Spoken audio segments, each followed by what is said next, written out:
Welcome everyone.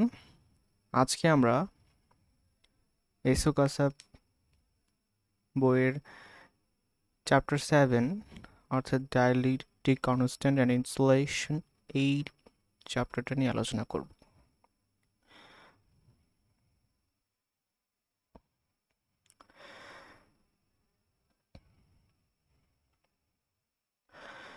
তো প্রথমে এটা আমরা ছোটবেলা থেকে জানি যে ক্যাপাসিটরের ফর্মুলা এই হচ্ছে ক্যাপাসিটরের দুটো ইলেকট্রোড, মাঝখানে হচ্ছে এপসাইলন আর রিলেটিভ পারমিটিভিটি বিশিষ্ট একটা ডাইলেকট্রিক এখানে স্থাপন করা আছে, তাহলে তার ক্যাপাসিটেন্স হবে হচ্ছে epsilon not epsilon R A by D. এখানে এপসাইলন আর হচ্ছে রিলেটিভ পারমিটিভিটি। এই আমি যদি ফ্রি স্পেসে চিন্তা করি, তাহলে ক্যাপাসিটেন্স হচ্ছে epsilon naught into A by D. তাহলে ডায়াইলেকট্রিক কনস্ট্যান্ট ইনসার্ট করার ফলে হচ্ছে ক্যাপাসিটেন্স বৃদ্ধি পাইছে। এর কারণ কি? এর কারণ হচ্ছে এই যে ডায়াইলেকট্রিক যে মিডিয়ামটা আছে এটা হচ্ছে পোলারাইজেশন হয়, ডায়াইলেকট্রিক মিডিয়ামে পোলারাইজেশন হয়, এই কারণে হচ্ছে টোটাল ক্যাপাসিটেন্স হচ্ছে বৃদ্ধি পায়। এরপর আমরা ইলেকট্রিক ডাইপোল মোমেন্ট জানি যে সমমানের বিপরীতধর্মী দুইটা চার্জের মধ্যবর্তী দূরত্ব যদি এ হয় তাহলে ইলেকট্রিক ডাইপোল মোমেন্ট হচ্ছে চার্জের মান এবং তাদের যে কোনো একটা চার্জের মান এবং মধ্যবর্তী দূরত্ব। ঠিক আছে, P equal to Q A, small P equal to Q A. হ্যাঁ, এখানে খেয়াল করি এখানে কিন্তু নেট চার্জ কিন্তু হচ্ছে 0।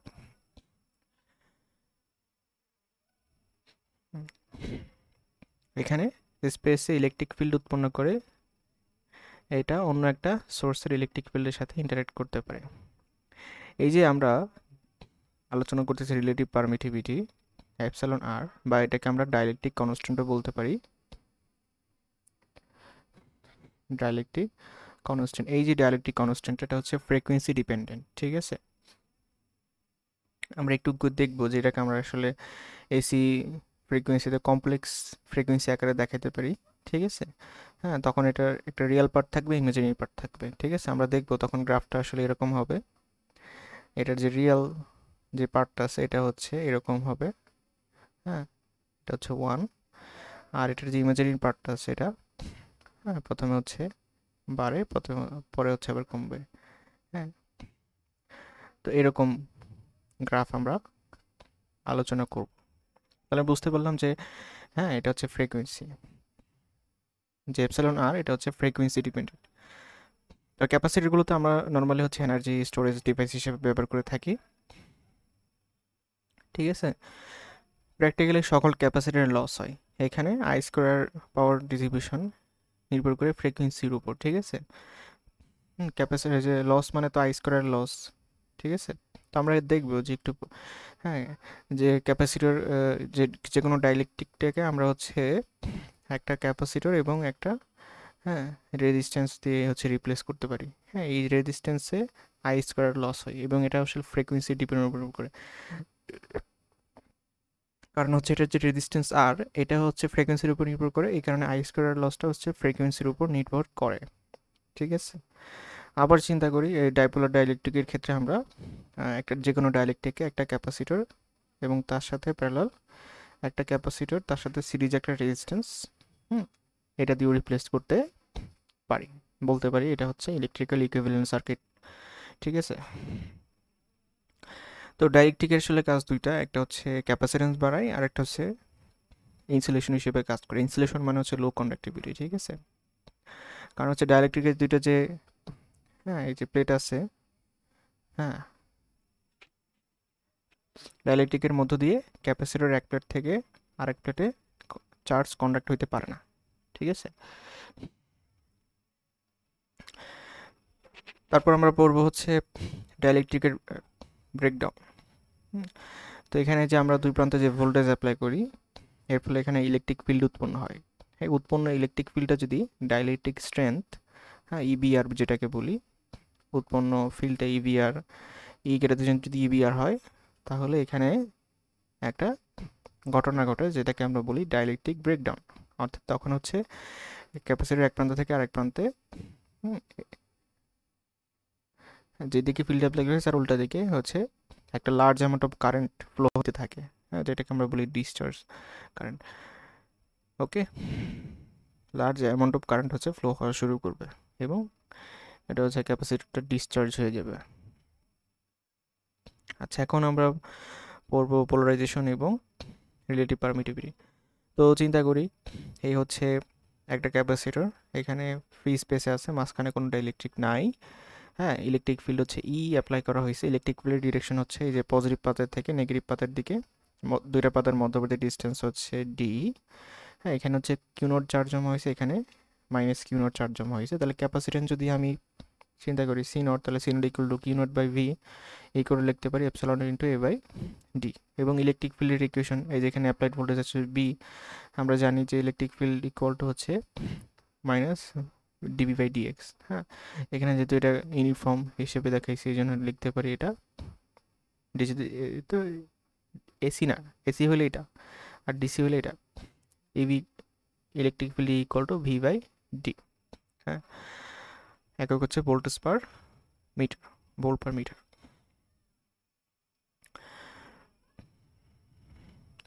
তো ডাইলেকট্রিক ইনসার্ট করা হইলে আমি মনে করি একটা এপসিলন আর ডাইলেকট্রিক কনস্ট্যান্ট বিশিষ্ট একটা ডাইলেকট্রিক যেখানে যদি ইনসার্ট করি, হ্যাঁ, তো ইনসার্ট করার সময় এই যে এখানে কিন্তু চার্জ বেড়ে গেছে, হ্যাঁ, এখানে চার্জ বেড়ে গেছে, এখানে কিন্তু চার্জ আগের মতোই আছে, মানে এই স্ল্যাবটা, হ্যাঁ, যখন ইনসার্ট করতে যাব তখন এখানে চার্জ বেড়ে যাবে, তার মানে হচ্ছে এখানে একটা কারেন্ট ফ্লো হবে, এটাকে বলবো আমরা চার্জিং কারেন্ট, ঠিক আছে। তো স্ল্যাবটাকে সম্পূর্ণভাবে প্রবেশ করানোর পর এই প্রান্তে চার্জ দাঁড়াবে হচ্ছে প্লাস কিউ, এই প্রান্তে চার্জ দাঁড়াবে হচ্ছে মাইনাস কিউ। হ্যাঁ, তার মানে হচ্ছে ক্যাপাসিটেন্স হবে epsilon not epsilon R into A by D. তার মানে বুঝতে পারলাম সি নোট থেকে সি হয়ে গেছে আর কিউ নোট থেকে কিউ হয়ে গেছে, মানে বেড়ে গেছে, ঠিক আছে, ক্যাপাসিটেন্স বেড়ে গেছে, অর্থাৎ সঞ্চিত চার্জ, বাধ্য সঞ্চিত চার্জ বেড়ে গেছে। তো ডাইলেকট্রিক কনস্ট্যান্টের ডেফিনেশনটা আমরা এখান থেকে দিতে পারি যে এপসিলন আর ইকুয়াল টু হচ্ছে Q by Q not equal to C by C naught, অর্থাৎ ইনসার্ট করা ডাইলেকট্রিক ইনসার্ট করার পরে পাতে যে কোনো একটা পাতে চার্জ, প্লেটের চার্জ ডিভাইড বাই ইনসার্ট করার আগে চার্জ, অথবা সি বাই সি নট, অর্থাৎ ইনসার্ট করার পরে হচ্ছে ক্যাপাসিটেন্স ডিভাইড বাই ইনসার্ট করার আগে বা ফ্রি স্পেসে ক্যাপাসিটেন্স। হ্যাঁ, এটাই হচ্ছে এখান থেকে ডাইলেকট্রিক কনস্ট্যান্টের ডেফিনেশনটা পেতে পারি। ডাইলেকট্রিকের পোলারাইজেশনের কারণে স্টোরেজ চার্জ বৃদ্ধি পায়, অর্থাৎ এখানে এই যে ইনসার্টের যে ডাইলেকট্রিক, এখানে হচ্ছে পোলারাইজেশন হয়, এখানে কিন্তু electric field, applied electric field আর হচ্ছে ভোল্টেজ কিন্তু একই থাকবে। তাহলে আমি যদি হিসাব করি এখানে কি পরিমাণ চার্জ বৃদ্ধি পাইছে, সেটা হচ্ছে কিউ মাইনাস কিউ নট, আগে ছিল কিউ নট এখন হচ্ছে কিউ, তাহলে চার্জের বৃদ্ধি হচ্ছে Q minus Q naught. Dipole moment and electronic polarisation, ঠিক আছে, এটা আমরা আগে বলেছি, সমমানে দুইটা চার্জ প্লাস কিউ এবং মাইনাস কিউ, মধ্যবর্তী দূরত্ব হচ্ছে এ, হ্যাঁ, মধ্যবর্তী দূরত্ব হচ্ছে এ, তাহলে আমরা বলতে পারি small P equal to Q A, এই স্মল পি হচ্ছে dipole moment, dipole moment charge into দূরত্ব। হ্যাঁ, তো খেয়াল করি এখানে ডাইপোল মোমেন্টের ডিরেকশন হচ্ছে নেগেটিভ চার্জ থেকে পজিটিভ চার্জের দিকে, এখানে কিন্তু নেট চার্জ জিরো। তো এখানে আমরা যেটা করছি, আমরা ইলেকট্রনিক পোলারাইজেশন এখানে আলোচনা করেছি অ্যাকচুয়ালি, এখানে একটা অ্যাটম দেখানো হয়েছে, এখানে একটা অ্যাটম দেখানো হয়েছে, ডাইলেকট্রিকের একটা অ্যাটম দেখানো হয়েছে। তো এখানে হচ্ছে কেন্দ্র হচ্ছে পজিটিভ চার্জ আর এটা হচ্ছে ইলেকট্রনের ক্লাউড। তো যখন কোনো ফিল্ড অ্যাপ্লাই করা হয় নাই তখন এই জিরো হচ্ছে নিউক্লিয়াস আর সি হচ্ছে গিয়ে centre of negative charge, negative চার্জের যে ক্লাউড, নেগেটিভ যে চার্জ আছে এটা, হ্যাঁ, যে আমরা ক্লাউড হিসেবে চিন্তা করতে পারি, হ্যাঁ, এবং চিন্তা করতে পারি ওই ক্লাউডের যে সেন্টার সেটা হচ্ছে সি। তো যখন ইলেকট্রিক ফিল্ড অ্যাপ্লাই করা হয় নাই তখন সি আর ও কিন্তু একই বিন্দুতে আছে, অ্যাটমিক রেডিয়াস হচ্ছে আর নট, হ্যাঁ, এ নিউট্রাল ইন অ্যাটম, হ্যাঁ, এখানে কোনো ইলেকট্রিক ফিল্ড অ্যাপ্লাই করা হয় নাই। তাহলে এখানে চিন্তা করি অ্যাটমিক নিউক্লিয়াসের চার্জ হচ্ছে প্লাস জেডি এবং অ্যাটমিক এই যে ইলেকট্রনের ক্লাউডের চার্জ হচ্ছে মাইনাস জেডি। হ্যাঁ, তো যখন আমি এখানে একটা ইলেকট্রিক ফিল্ড অ্যাপ্লাই করব, ধরলাম এখানে আমি ইলেকট্রিক ফিল্ড ই অ্যাপ্লাই করছি। ইলেকট্রিক ফিল্ড ই অ্যাপ্লাই করলে নিউক্লিয়াসের তো কোনো চেঞ্জ হবে না, কিন্তু ইলেকট্রনের যে ক্লাউড আছে এটা হচ্ছে যেদিকে ইলেকট্রিক ফিল্ড অ্যাপ্লাই করেছে তার উল্টো দিকে হচ্ছে এক্স পরিমাণ সরে যাবে। ঠিক আছে, অর্থাৎ আমি বলতে পারি সেন্টার অফ নেগেটিভ চার্জ, হ্যাঁ, ও থেকে এখানে চলে আসবে। আগে হচ্ছে একই বিন্দুতে ছিল নেগেটিভ চার্জ সি আর ও একই বিন্দুতে, কিন্তু এখানে ও এর জায়গায় আছে, কিন্তু সি বিন্দুটা এক্স পরিমাণ হচ্ছে সরে আসছে। যেদিকে ইলেকট্রিক ফিল্ড অ্যাপ্লাই করছে তার বিপরীত দিকে এক্স পরিমাণ সরে আসছে। ঠিক আছে, তো কেন সরে আসলো এই ঘটনাটা আমরা এখানে এক্সপ্লেন করতে পারি। হ্যাঁ, মনে করি যে এটা আমরা একটা স্প্রিংয়ের সাহায্যে কম্পেয়ার করতে পারি। ঠিক আছে, একটা স্প্রিংয়ের সাথে এখানে হচ্ছে মনে করি পজিটিভ চার্জ প্লাস জেডি আর এই হচ্ছে নেগেটিভ চার্জ মাইনাস জেডি। ঠিক আছে, তো খেয়াল করি আমি যখন ইলেকট্রিক ফিল্ডে অ্যাপ্লাই করছি, এই ইলেকট্রিক ফিল্ডের কারণে হ্যাঁ এই নেগেটিভ চার্জগুলো এইদিকে একটা বল অনুভব করবে। হ্যাঁ, এটা হচ্ছে এফ ইকুয়াল টু কিউই বলতে পারি। কিউ মানে হতো জেডি, তার মানে এটা হচ্ছে জেড ইই। তাহলে জেডি ফোর্সটা হচ্ছে এটাকে নিউক্লিয়াস এটাকে এই সিটাকে মানে নেগেটিভ চার্জের যে সেন্টার আছে এটাকে দূরে সরায় নেওয়ার চেষ্টা করে। কিন্তু এই যে প্লাস যেটা আছে এটাকে আবার আকর্ষণ করে। মানে আমি এই আকর্ষণটাকে একটা স্প্রিংয়ের সাহায্যে দেখাতে পারি। মানে টেনে ধরে আর কি। কত বলে আকর্ষণ করে? এই রিস্টোরিং ফোর্স এফআর বলে আকর্ষণ করে। এফআর ইকুয়াল টু আবার কার উপর ডিপেন্ড করে? দূরত্বের উপর। যত বেশি দূরত্ব যত বাড়বে ফোর্সের মান তত বৃদ্ধি পাবে। আমি বলতে পারি FR equal to minus beta x. ঠিক আছে, এই যে দেখ এখানে সেটাই দেখাইছি।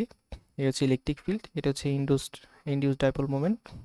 ঠিক আছে, এই যে নেগেটিভ চার্জ মাইনাস জেডি এটার উপর এই প্লাস জেডি ফোর্সটা হচ্ছে, এবং এটাকে এদিকে অ্যাপ্লাই করতেছে, মানে সেন্টার থেকে নিউক্লিয়াস থেকে দূরে সরানোর চেষ্টা করতেছে। এই অ্যাপ্লাইড ইলেকট্রিক ফিল্ড ই এর কারণে এই জেডি ফোর্সের উদ্ভব হয়েছে, এবং এটা এই নেগেটিভ চার্জের নিউক্লিয়াসটাকে দূরে সরানোর চেষ্টা করতেছে। আর অন্যদিকে রিস্টোরিং ফোর্স বিটা এক্স, হ্যাঁ, নিউক্লিয়াসটাকে এই নেগেটিভ চার্জের সেন্টারটাকে নিউক্লিয়াসের দিকে ফিরিয়ে আনার চেষ্টা করতেছে, অর্থাৎ রিস্টোর করার চেষ্টা করতেছে, যেটাকে আমরা বলি প্রত্যয়নী বল। ঠিক আছে, তাহলে সাম্য অবস্থায় আসলে কি হবে? সাম্য অবস্থায় কিন্তু এই দুইটা বল সমান হবে। আমি বলতে পারি সাম্য অবস্থায় JD equal to beta X হবে। ঠিক আছে, তো এখানে সেটাই দেখাইছে অরিজিন অফ ইলেকট্রনিক পোলারাইজেশন। তো এখানে আমরা আরও কিছু ডেফিনেশন দেখব, সেটা হচ্ছে এই যে ইনডিউসড ডাইপোল মোমেন্ট। হ্যাঁ, এখানে যে ডাইপোল মোমেন্টটা এখানে ইনডিউসড হবে ইলেকট্রিক ফিল্ড অ্যাপ্লাই করার ফলে কি হবে? দুইটা চার্জের মধ্যে ডিস্টেন্স তৈরি হবে। সহজ কথা, এখানে একটা ডাইপোল মোমেন্ট ইনডিউসড হবে। হ্যাঁ, পি ইনডিউসড এটা তৈরি হবে। এইটা নির্ভর করবে কার উপর? ইলেকট্রিক ফিল্ড এর উপর। মানে আমি ইলেকট্রিক ফিল্ড যত বেশি অ্যাপ্লাই করব তত চার্জ দুইটার মধ্যে সেপারেশন বাড়বে, তার মানে পি ইনডিউসটা আরও বেশি স্ট্রং হবে। তো এটাই আসলে বলতেছে যে যে এইখানে P induced dipole moment electric field এর উপর ডিপেন্ড করবে। আমি বলতে পারি P induced equal to alpha E. হ্যাঁ, আলফা হচ্ছে সমানুপাতিক ধ্রুবক। তো এই আলফাটাকে আমরা বলবো পোলারাইজাবিলিটি। ঠিক আছে, যেহেতু এখানে আমরা ইলেকট্রিক ফিল্ড অ্যাপ্লাই করে নেগেটিভ চার্জের ক্লাউডের স্মরণ ঘটলো, তাহলে এটাকে অ্যাকচুয়ালি আমরা বলতে পারি ইলেকট্রনিক পোলারাইজেশন। ঠিক আছে, এখানে যে ঘটনাটা ঘটছে এটা আসলে ইলেকট্রনিক পোলারাইজেশন। তো এখানে বলছে যে ইলেকট্রন যে ক্লাউড আছে এটা ইলেকট্রিক ফিল্ড ই দ্বারা পুশড হয় আর নিউক্লিয়াস দ্বারা পুল হয়। ঠিক আছে, অর্থাৎ জেড ই এটাকে হচ্ছে পুশ করে আর বিটা এক্স হচ্ছে পুল করে, এটা হচ্ছে রিস্টোরিং ফোর্স। ঠিক আছে, তাহলে সাম্য অবস্থায় কী হবে? যেখানে লিখছি সাম্য অবস্থায় Z E equal to beta X হবে, তার মানে X equal to Z E by beta. ঠিক আছে, জেড ই বাই বিটা। তাহলে আমি যদি চিন্তা করি ইলেকট্রিক ডাইপোল মোমেন্ট কী হবে, ইলেকট্রিক ডাইপোল মোমেন্ট এই যে charge into distance, charge into distance, চার্জের মান হচ্ছে মানে পজিটিভ চার্জটা নিয়েছি জেডি, চার্জের মান ইন্টু মধ্যবর্তী দূরত্ব, তাহলে এক্স ইকুয়াল টু আমরা আবার লিখছিলাম জেডি বাই বিটা। তাহলে এখানে X equal to Z D by beta, তাহলে দাঁড়াইলো electric polarisability, sorry electric dipole moment small P equal to Z, Z square E square capital E by beta. ঠিক আছে, এটা হচ্ছে স্ট্যাটিক কন্ডিশনের জন্য। আবার একটু আগে কিন্তু আমরা দেখে আসলাম যে হ্যাঁ ইলেকট্রিক ডাইপোল মোমেন্ট এটা আসলে ইলেকট্রিক ফিল্ডের উপর ডিপেন্ড করে, P equal to alpha E. ঠিক আছে, আবার এখন বের করলাম P equal to Z square E square beta into E. তাহলে এই যে প্যারেন্থেসিস বা ফার্স্ট ব্র্যাকেট আমি যদি কম্পেয়ার করি দুইটা, তাহলে এই দুইটা ভ্যালু অবশ্যই সমান হবে। প্যারেন্থেসিস বা ফার্স্ট ব্র্যাকেটের মধ্যে যে ভ্যালুটা আছে এটা সমান সমান হচ্ছে আলফা ই, অর্থাৎ ইলেকট্রনিক পোলারাইজেবিলিটি সমান হবে। তাহলে আমি বলতে পারি যে alpha equal to Z square E square by beta.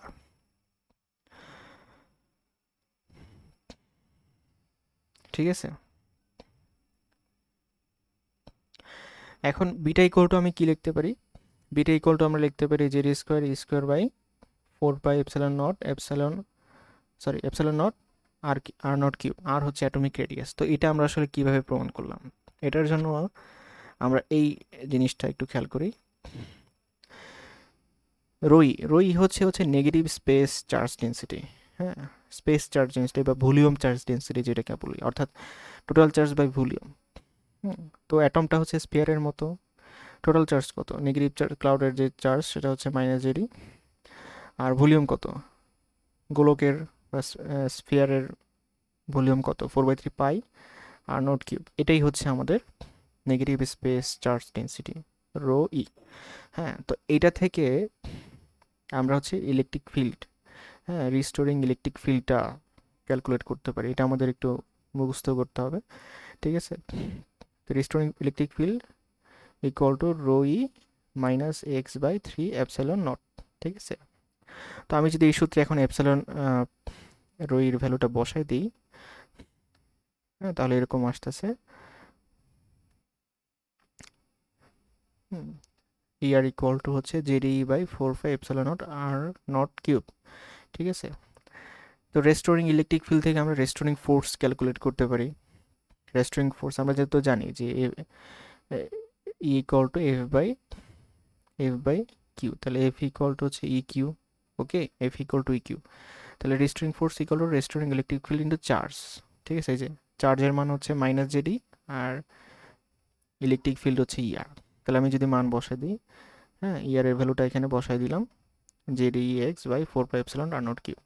ঠিক আছে, তো আমি যদি এখন কম্পেয়ার করি আবার যে এফ আর ইকুয়াল টু আমরা একটু আগে বললাম যে মাইনাস বিটা এক্স, তাহলে এই যে প্যারেন্থেসিসের ভিতরে মানে এক্সের যে সহগটা, হ্যাঁ এই যে এখানে তো এক্স আসছে, তাহলে এক্সের সহগ কত অ্যাকচুয়ালি আমি যদি লিখি জেড স্কোয়ার এ square 4 pi epsilon naught R naught cube into x. তাহলে এই যে ভ্যালুটা এটাই কিন্তু কার সমান হবে, বিটার সমান হবে।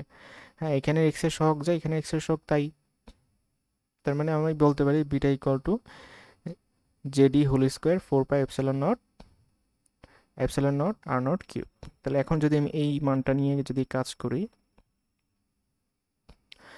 হ্যাঁ যে আলফার ইকুয়েশনে alpha electronic polarisability Z square E square by beta, তো এখানে যদি বিটার ভ্যালুটা বসাই দিই তাহলে এই জেড স্কোয়ার কাটাকাটি, তাহলে 4 pi epsilon naught R naught cube. Are not হচ্ছে অ্যাটমের রেডিয়াস, তাই না, আর নট হচ্ছে কিন্তু অ্যাটমের রেডিয়াস। তার মানে আমি বুঝতে পারলাম যে ইলেকট্রিক পোলারাইজেবিলিটি এটা আসলে কার উপর ডিপেন্ড করে, অ্যাটমের সাইজের উপর ডিপেন্ড করে। ইলেকট্রিক পোলারাইজেবিলিটি অ্যাটমিক সাইজের উপর ডিপেন্ড করে। ঠিক আছে, অ্যাটমিক রেডিয়াস যত বড় হবে অ্যাটমের সাইজ তত বড় হবে এবং পোলারাইজেবিলিটি তত বেশি হবে। এখন আমি এখানে একটা ঘটনা দেখাবো, আমি যদি হঠাৎ করে একটা ইলেকট্রিক ফিল্ডটাকে সরাই ফেলি তাহলে কি হবে। হঠাৎ করে যদি ইলেকট্রিক ফিল্ডটা সরাই ফেলি তাহলে এই restoring force minus beta x এর কারণে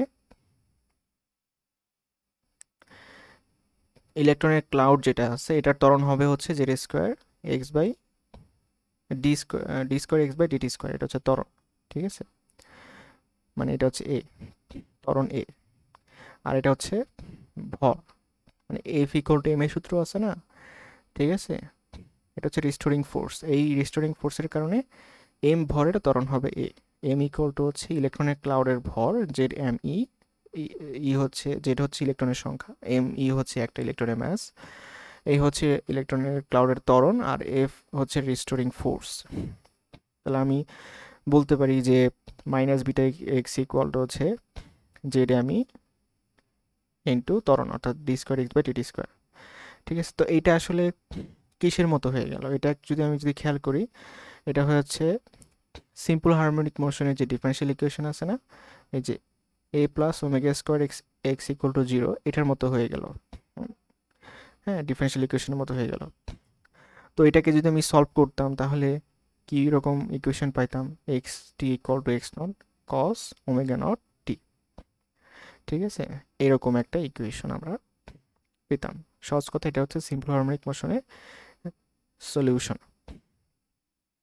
অর্থাৎ ইলেকট্রন ক্লাউড ইলেকট্রিক ফিল্ড অপসারণ করে ফেললে ওই ইলেকট্রন ক্লাউডটা সরল সঞ্চিত স্পন্দন গতিতে দুলতে থাকবে, তার সমীকরণ হচ্ছে এটা। তো যে দুলতে থাকবে তার নিশ্চয় একটা ফ্রিকোয়েন্সি আছে, হ্যাঁ, এটাকে বলবো আমরা omega naught. Omega naught equal to beta by Z M. এটা কোত্থেকে আসছে, যে আমি যদি A plus omega square X equal to zero এটাকে সলিউশন করে ওমেগার ভ্যালু বের করি, ওমেগা ইকুয়াল টু আসবে root over K by M. K হচ্ছে স্প্রিং কনস্ট্যান্ট আর এম হচ্ছে স্প্রিংয়ের যুক্ত ভর। আর এটা এখানে হয়ে গেল হচ্ছে বিটা বাই টোটাল ভর, অর্থাৎ জেড এমই, হ্যাঁ, ইলেকট্রন ক্লাউডের ভর।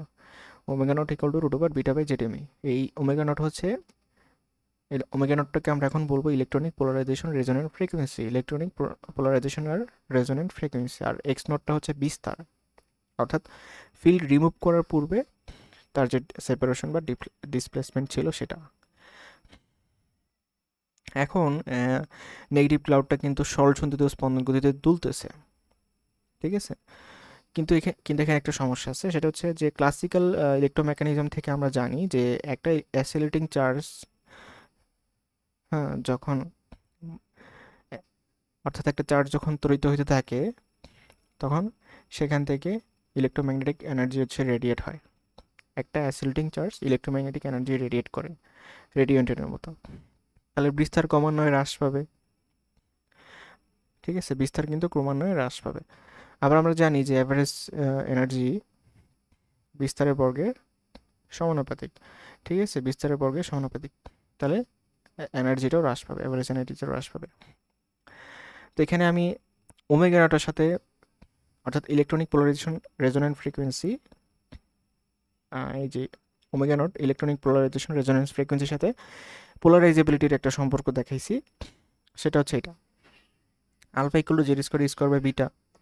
আবার আমরা দেখে আসলাম যে omega naught equal to root over beta by Z M E. তাহলে এখন বলতে পারি বিটা ইকুয়াল টু হচ্ছে Z M E omega naught square. তাহলে বিটার ভ্যালুটা যদি এখানে বসাই দিই তাহলে আসতে আসতে alpha equal to Z square E square by Z M E omega naught square, অর্থাৎ Z E square M E omega naught square, ঠিক আছে। এমই হচ্ছে একটা ইলেকট্রনের ম্যাস, ওমেগা নট হচ্ছে রেজোন্যান্ট ফ্রিকোয়েন্সি, জেড হচ্ছে ইলেকট্রনের সংখ্যা, আর ই হচ্ছে ইলেকট্রনের চার্জ। তাহলে এটাই হচ্ছে এই যে পোলারাইজেবিলিটি, ইলেকট্রনিক পোলারাইজেবিলিটি এবং ইলেকট্রনিক রেজোন্যান্ট ফ্রিকোয়েন্সির মধ্যে সম্পর্ক। আচ্ছা, এখন আমরা জানবো হচ্ছে পোলারাইজেশন ভেক্টর সম্পর্কে।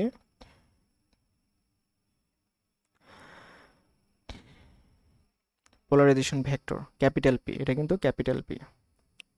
ডাইপোল মোমেন্টকে আমরা স্মল পি দ্বারা রিপ্রেজেন্ট করি, আর পোলারাইজেশনকে বা পোলারাইজেশন ভেক্টরকে ক্যাপিটাল পি দ্বারা ডিনোট করি, ঠিক আছে, ঠিক আছে। আচ্ছা, আমরা যখন একটা ইলেকট্রিক ফিল্ড অ্যাপ্লাই করি, ইলেকট্রিক ফিল্ড অ্যাপ্লাই করলে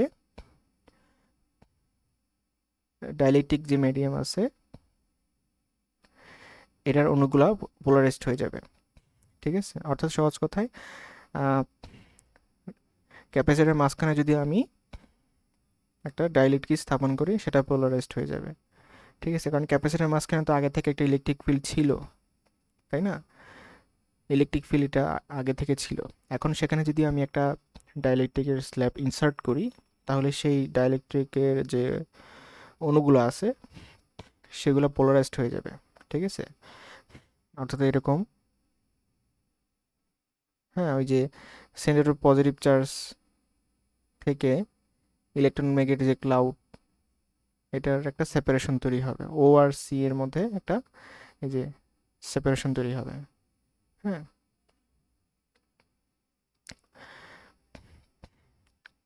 তো এখানে আমরা সেই ঘটনাটা দেখাইছি যে এখানে এই যে ডাইলেকট্রিক মিডিয়ামের অণুগুলো এই যে plus minus, minus plus, minus plus, minus plus, minus plus, minus plus, এভাবে পোলারাইজড হয়ে গেছে। তো খেয়াল করি এখানে নিয়মটা হচ্ছে যে এটা হচ্ছে আমাদের ধনাত্মক পাত, দ্যাটস ওয়াই এইখানে যে চার্জগুলো সেগুলো অবশ্যই নেগেটিভ হবে, আর এটা হচ্ছে ঋণাত্মক পাত, এখানে যে চার্জগুলো সেগুলো অবশ্যই পজিটিভ হবে। হ্যাঁ, তো আমি যদি এটাকে এই ডাইলেকট্রিকে পোলারাইজড মিডিয়ামটাকে যদি এইভাবে দেখাই, হ্যাঁ, এই যে minus plus, minus plus, minus plus, minus plus, ঠিক আছে, তো খেয়াল করি যে আমরা কিন্তু এই যে এই পজিটিভ চার্জ আর এই নেগেটিভ চার্জ থেকে নালিফাই করে দিতে পারি, আবার এই নেগেটিভ চার্জ আর এই পজিটিভ চার্জটাকে নালিফাই করে দিতে পারি। তাহলে এখন শুধু বাকি থাকতেছে কোন চার্জগুলা? শুধুমাত্র বাকি থাকতেছে হচ্ছে এই বাউন্ড পোলারাইজেশন চার্জগুলা, অর্থাৎ এই মাইনাস কিউপি আর প্লাস কিউপি। ঠিক আছে, এগুলো হচ্ছে বাউন্ড পোলারাইজেশন চার্জ। ওকে, এখানে সেটাই দেখাইছি যে এখন আমি এই সারফেস পোলারাইজেশন চার্জ দিয়ে বা বাউন্ড পোলারাইজেশন চার্জ দিয়ে পুরো ডাইলেকট্রিকটাকে রিপ্রেজেন্ট করতে পারি। হ্যাঁ, পুরো ডাইলেকট্রিকটাকে এখন জাস্ট অনলি এই কিউপি, মাইনাস কিউপি আর প্লাস কিউপি দিয়ে রিপ্রেজেন্ট করতে পারি। তাহলে এখানে এই যে কিউ, আর এখানে হচ্ছে মাইনাস কিউপি, আর এখানে হচ্ছে মাইনাস কিউ, আর এখানে হচ্ছে প্লাস কিউপি। ঠিক আছে, এটা হচ্ছে ক্যাপাসিটরের চার্জ, এটা হচ্ছে বাউন্ড পোলারাইজেশন চার্জ। আচ্ছা, এবার আসা পোলারাইজেবিলিটি বলতে আমরা কি বুঝি, পোলারাইজেশন বলতে আমরা কি বুঝি? Polarisation capital P equal to হচ্ছে P1, small p1, small p2, p3 dot dot pn divided by total volume, অর্থাৎ total dipole moment per unit volume, যেটাকে বলি আমরা পোলারাইজেশন। এখানে n হচ্ছে একক আয়তনে অণুর সংখ্যা। এখন খেয়াল করি এখানে পি অ্যাভারেজ কি? পি অ্যাভারেজ হচ্ছে অ্যাপ্লাইড ফিল্ডের দিকে অ্যাভারেজ ডাইপোল মোমেন্ট পার অ্যাটম, অর্থাৎ একটা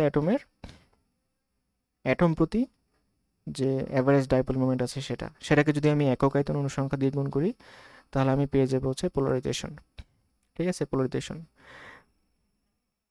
আবার যদি এটা চিন্তা করি যে এই যে total dipole moment per unit volume, তাহলে P total divide by P volume. ঠিক আছে, হ্যাঁ, এখানে কিন্তু এটা কিন্তু ডাইলেকট্রিকের কনসেপ্ট আমাকে আনতে হবে। ঠিক আছে, এখানে যে মাইনাস চার্জ জমা হয়েছিল আর এখানে প্লাস চার্জ জমা হয়েছিল, বাউন্ড চার্জ কত? মাইনাস কিউপি আর প্লাস কিউপি। ঠিক আছে, তাহলে পি টোটাল কত? পি টোটাল হচ্ছে কিউপি ইন্টু ডি, হ্যাঁ, চার্জ মধ্যবর্তী দূরত্ব ডি, তাহলে ডাইপোল মোমেন্ট হচ্ছে চার্জ ইন্টু মধ্যবর্তী দূরত্ব। আর ক্যাপাসিটরের ভলিউম কত? ক্যাপাসিটরের পাতের ক্ষেত্রফল ইন্টু মধ্যবর্তী দূরত্ব। তাহলে এখানে ডিডি কাটাকাটি, তাহলে কিউপি বাই এ, তাহলে পি ইকুয়াল টু হচ্ছে কিউপি বাই এ। এই কিউপি বাই এ কে আমরা বলতে পারি হচ্ছে সিগমা পি। সিগমা পি হচ্ছে সারফেস পোলারাইজেশন চার্জ ডেন্সিটি। তাহলে বুঝতে পারলাম আমরা পোলারাইজেশন আর surface polarisation charge density same, সমান। অ্যাকচুয়ালি এখানে যেটা হবে এই পি নর্মালটা সিগমা পি এর সমান হবে যদি এরকম ঘটনা হয়। হ্যাঁ, এটা চিন্তা করে একটা স্ফিয়ারে হচ্ছে এখানে, হ্যাঁ, ইলেকট্রিক ফিল্ড অ্যাপ্লাই করার ফলে এই যে এখানে ইলেকট্রিক ফিল্ড অ্যাপ্লাই করছি, ইলেকট্রিক ফিল্ড যদি অ্যাপ্লাই করছি তার সমান্তরালে হচ্ছে পোলারাইজেশন ঘটছে, এখানে তার সমান্তরালে পোলারাইজেশন হয়েছে, এই যে এখানে এখানে নেগেটিভ চার্জ জমা হয়েছে আর এখানে পজিটিভ চার্জ জমা হয়েছে, ঠিক আছে। হ্যাঁ, এটা কিন্তু ক্যাপিটাল ভি পোলারাইজেশন। তো আমি যদি এখানে একটা সারফেস চিন্তা করি, স্মল ক্ষুদ্র একটা সারফেস, তার সাথে যদি একটা পারপেন্ডিকুলার ভেক্টর রাখি, হ্যাঁ, এটা হচ্ছে পি এর নর্মাল উপাংশ, ঠিক আছে, অর্থাৎ পারপেন্ডিকুলার উপাংশ, ট্যানজেন্ট না, হ্যাঁ, নর্মাল, এটা সারফেসের সাথে নর্মাল, পি নর্মাল। তো এই নর্মালটাই হচ্ছে এখন কি হবে, সিগমা পি এর সমান হবে, ঠিক আছে। পোলারাইজেশন ইলেকট্রিক ফিল্ডের উপর ডিপেন্ড করে, পোলারাইজেশন ইলেকট্রিক ফিল্ডের উপর ডিপেন্ড করে, ঠিক আছে। আমরা পোলারাইজেশনকে লিখতে পারি capital P equal to chi chi E epsilon naught capital E. এই কাইটা হচ্ছে ইলেকট্রিক সাসসেপ্টিবিলিটি, ঠিক আছে, ইলেকট্রিক সাসসেপ্টিবিলিটি, ঠিক আছে। তো এটা আমাদের মনে রাখতে হবে। আবার আমরা দেখে আসছিলাম যে ইনডিউসড ইলেকট্রিক ফিল্ড, এটা সরি ইনডিউসড ডাইপোল মোমেন্ট, এটাও ইলেকট্রিক ফিল্ডের উপর ডিপেন্ড করে, P induced equal to alpha E capital E, ঠিক আছে। আবার ক্যাপিটাল পি ইকুয়াল টু হচ্ছে, অর্থাৎ polarisation equal to N into P induced, ঠিক আছে। তাহলে পি ইনডিউসড আবার হচ্ছে আলফা ই, তাহলে এন ই আলফা ই, ঠিক আছে। তাহলে আবার আমরা দেখে আসলাম যে পোলারাইজেশন হচ্ছে ইলেকট্রিক ফিল্ডের উপর ডিপেন্ড করে কাই ই অ্যাপসাইলন নট। তার মানে আমি বলতে পারি এখন এই যে এইটা আর এইটা chi E epsilon naught capital E equal to হচ্ছে N alpha E capital E. Chi এখানে লিখি chi chi E epsilon naught E equal to হচ্ছে N alpha E capital E. তাহলে ই কাটাকাটি, হ্যাঁ, তাহলে কাই ইকুয়াল টু হচ্ছে 1/ε0 N alpha ই। Alpha ই হচ্ছে ইলেকট্রনিক পোলারাইজেশন আর এন হচ্ছে প্রতি একক আয়তন অনুসংখ্যা। প্লাস কিউপি আর মাইনাস কিউ কিন্তু মুভ করতে পারবে না, ঠিক আছে, এটা কারণটা হচ্ছে বাউন্ড চার্জ। তো আমি এখন চিন্তা করি ডাইলিটি ইনসার্ট করার আগে ইকুয়াল টু হচ্ছে V by T equal to Q naught, B মানে তো Q by C, Q naught by C naught equal to Q naught epsilon into A. হ্যাঁ, এই যে আবার কিউ নট ইন্টু এটাকে আমরা কি লিখতে পারি, সিগমা নট, ঠিক আছে, সারফেস চার্জ ডেন্সিটি। এটা হচ্ছে যখন কোনো ডাইলেকট্রিক ইনসার্ট করি নাই, এই যে sigma naught equal to Q naught by A, free surface charge density, এই যে ফ্রি সারফেস চার্জ ডেন্সিটি। কিন্তু এখানে যখন একটা ডাইলেকট্রিক মিডিয়াম যদি স্থাপন করলাম, তাহলে এখানে চার্জ কিউ বেড়ে কিউ নট হয়ে যাবে, আর ডাইলেকট্রিকে হচ্ছে বিপরীত চার্জযুক্ত এই যে বাউন্ড চার্জ জমা হবে, এখানে মাইনাস কিউপি আর এখানে প্লাস কিউপি বাউন্ড চার্জ জমা হবে। তাহলে এখন যদি আমি ইকুয়াল করি যে আগেও যতটুকু চার্জ ছিল এখন কিন্তু ততটুকুই চার্জ দিয়ে আছে, ঠিক আছে। হ্যাঁ, Q minus QP equal to Q naught. আমি যদি এইটা হচ্ছে যোগ করি, তাহলে Q minus QP equal to কি হবে, এইটুকু সমান হবে, কিউ নটের সমান হবে। অর্থাৎ ডাইলেকট্রিক ইনসার্ট করার ফলে চার্জ বেড়ে গেল, কতটুকু বেড়ে গেল, Q equal to Q naught plus QP, ঠিক আছে। এই কিউপি হচ্ছে বাউন্ড পোলারাইজেশন চার্জ। হ্যাঁ, তাহলে এখন যদি উভয় পক্ষকে আমি এ দিয়ে ভাগ করি, তাহলে কিউ বাই এ মানে sigma, Q naught by A মানে সিগমা নট, এই যে sigma not, QP by A মানে সিগমা পি, তাহলে দাঁড়ালো sigma equal to sigma naught plus sigma P. Sigma naught equal to আবার লিখতে পারি এপসাইলন নট ইন্টু এ, এটা লেখা যায়। আবার আমরা দেখে আসছি যে sigma P equal to polarization আবার polarization equal to chi epsilon naught into E, তার মানে হ্যাঁ sigma P equal to chi epsilon naught into E. তাহলে আমি যদি এখন লিখি sigma equal to sigma naught plus sigma P, sigma naught equal to হচ্ছে এপসাইলন নট ইন্টু ই, আর সিগমা পি ইকুয়াল টু হচ্ছে chi epsilon naught into E. তাহলে epsilon not যদি আমি আর ই যদি কমন নেই তাহলে এখানে থাকতেছে 1 প্লাস কাই। আবার এপসাইলন নট ইন্টু ই মানে হচ্ছে কি সিগমা নট 1 প্লাস কাই, তাহলে sigma by sigma naught equal to হচ্ছে 1 plus chi. Sigma by sigma naught মানে কি অ্যাপসাইলন আর 1 প্লাস কাই। তাহলে এটাই হচ্ছে রিলেটিভ পারমিটিভিটি বা ডাইলেকট্রিক কনস্ট্যান্টের সাথে ইলেকট্রিক সাসেপ্টিবিলিটির সম্পর্ক। ঠিক আছে, এখন আবার আমরা লিখতে পারি কাই ইকুয়াল টু হচ্ছে N alpha E by epsilon naught. হ্যাঁ, এটা হচ্ছে রিলেটিভ পারমিটিভিটির সাথে কার সম্পর্ক? ইলেকট্রনিক পোলারাইজেবিলিটির সম্পর্ক। তো এখানে মজার ব্যাপার হচ্ছে এই এপসিলন আর হচ্ছে এটা হচ্ছে ম্যাক্রোস্কোপিক প্রপার্টি নির্দেশ করে, আর আলফা ই এটা হচ্ছে মাইক্রোস্কোপিক মানে আরও ছোট মাইক্রোস্কোপিক প্রপার্টি নির্দেশ করে। তাহলে এটা হচ্ছে এই ইকুয়েশনের সাহায্যে আমরা ম্যাক্রোস্কোপিক প্রপার্টি এবং মাইক্রোস্কোপিক প্রপার্টির মধ্যে সম্পর্ক প্রতিষ্ঠা করতে পারি। এরপর আমরা পড়ব হচ্ছে লোকাল ফিল্ড এবং ক্লাসিয়াস-মসোর্টি ইকুয়েশন। ঠিক আছে, লোকাল ফিল্ড এবং ক্লাসিয়াস-মসোর্টি ইকুয়েশন। তো আমরা দেখে আসছি যে ইনডিউস ডাইপোল মোমেন্ট ইলেকট্রিক ফিল্ডের উপর ডিপেন্ড করে। ঠিক আছে, এখানে আমরা হচ্ছে এই যে ডাইরেক্ট মিডিয়ামে যে অণুগুলো আছে এগুলো পোলারাইজড হয়ে গেছে।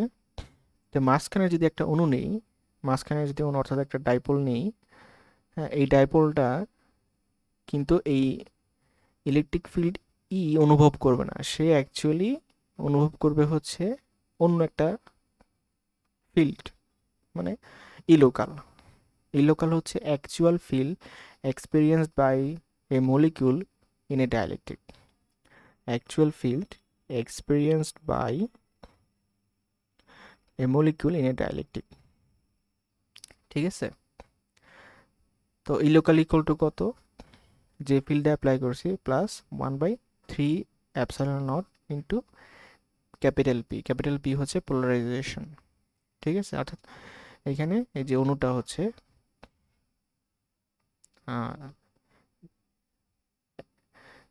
একটা মলিকিউল হচ্ছে অ্যাপ্লাইড ইলেকট্রিক ফিল্ডটা বেশি অনুভব করবে। কতটুকু? এই যে 1/3 অ্যাপসাইলন নট ইন্টু পি, এই পরিমাণ বেশি ফিল্ড অনুভব করবে সে। ঠিক আছে, এটাকে বলি আমরা লরেন্স ফিল্ড।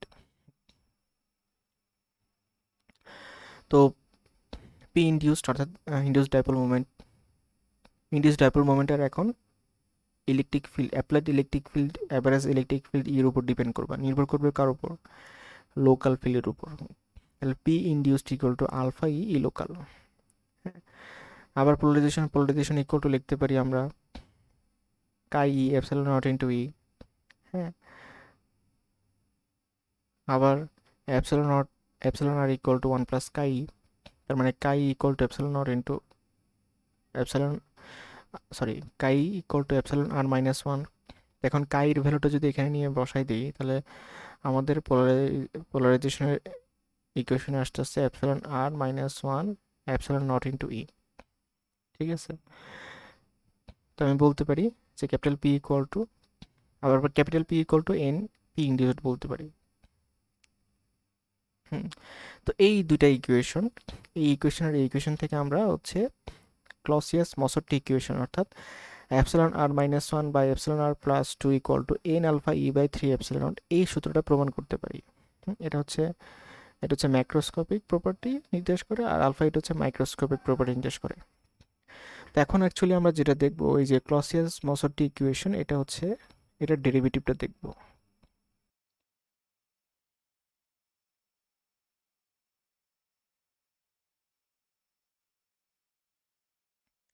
তো খেয়াল করি, তো এই হচ্ছে ডাইলেট্রিক ইনসার্ট করার আগে অবস্থা। এখানে চার্জ জমা হয়েছে কিউ নট, এখানে minus Q naught. Dielectric insert করার ফলে চার্জ বেড়ে গেছে প্লাস কিউ মাইনাস কিউ। আর এখানে বাউন্ড চার্জ জমা হয়েছে ডাইলেট্রিকে মাইনাস কিউপি প্লাস কিউপি। ঠিক আছে, তো আমি লিখতে পারি যে Q equal to Q naught plus QP. উভয় পক্ষকে এ দিয়ে ভাগ করে দিলাম। ঠিক আছে, তাহলে Q by A equal to হচ্ছে সিগমা, তাহলে sigma equal to sigma naught plus sigma P. তাহলে এখন সিগমা পি ইকুয়াল টু লিখতে পারি sigma minus sigma not. Sigma equal to হচ্ছে অ্যাপসিলন আর সিগমা নট। হ্যাঁ, কারণ অ্যাপসিলন আর মানে হচ্ছে কি রিলেটিভ পারমিটিভিটি ইকুয়াল টু হচ্ছে সিগমা বাই সিগমা নট। তাহলে sigma equal to epsilon R sigma naught minus sigma naught. তাহলে sigma not যদি কমন নেই তাহলে আসতেছে sigma P equal to epsilon R minus 1 sigma naught. আবার আমরা জানি যে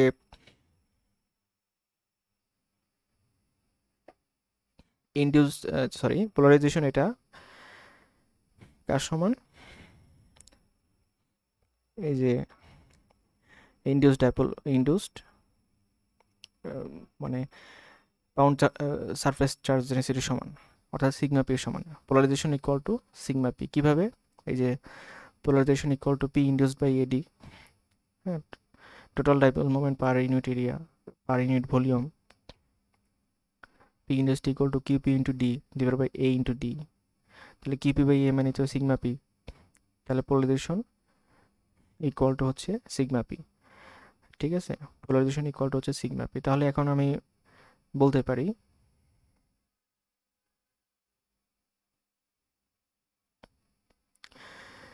যে এই সিগমা পি আর এই পোলারাইজেশন সমান।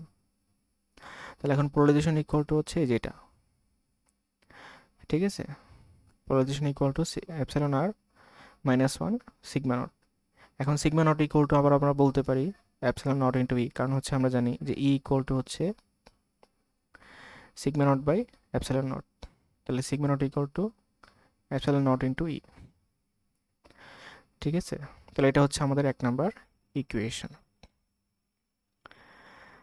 আবার আমরা জানি যে পি অ্যাভারেজ যদি পার অ্যাটমের অ্যাভারেজ ইনডিউসড ডাইপোল মোমেন্ট হয় আর এন যদি number of atom per unit volume হয়, তাহলে পোলারাইজেশন ইকুয়াল টু এন পিএভি। এখন পিএভি আবার কার উপর ডিপেন্ড করে? Average dipole moment. কিন্তু এখন ইর উপর ডিপেন্ড করবে না, ডিপেন্ড করবে হচ্ছে ই লোকালের উপর। ঠিক আছে, তাহলে লিখতে পারি এন আলফা ই লোকাল। আবার লরেন্স ফিল্ড থেকে আমরা দেখে আসছি ই লোকাল ইকুয়াল টু হচ্ছে E plus applied electric field by extra. কতটুকু এক্সট্রা? 3/এপসাইলন নট পি। তাহলে বসাইলাম সেটা। আবার এখানে এই যে 1 নাম্বার থেকে পি এর ভ্যালু কত পাইছে? Epsilon R minus 1 epsilon naught into A. এটা আবার কোথায় বসাইলাম? এখানে নিয়ে বসাইলাম। তাহলে এই যে এখানে নিয়ে বসাইছি। তো বসানোর পরে এই যে নিচের এপসাইলন নট আর উপরে এপসাইলন নট কাটাকাটি, এখান থেকে ই কমন নিচ্ছি। ই কমন নিলে থাকতেছে হচ্ছে 1 প্লাস এপসাইলন আর মাইনাস 1/3। তো এটাকে ক্যালকুলেশন করলে আসবে এপসাইলন আর প্লাস 2/3। তাহলে আমাদের ফাইনালে আসলো P equal to N alpha epsilon R plus 2/3 into E. এটাকে দিব আমরা 2 নাম্বার ইকুয়েশন। তো 1 নাম্বার ইকুয়েশন হচ্ছে পোলারাইজেশনের যেটা আসছে,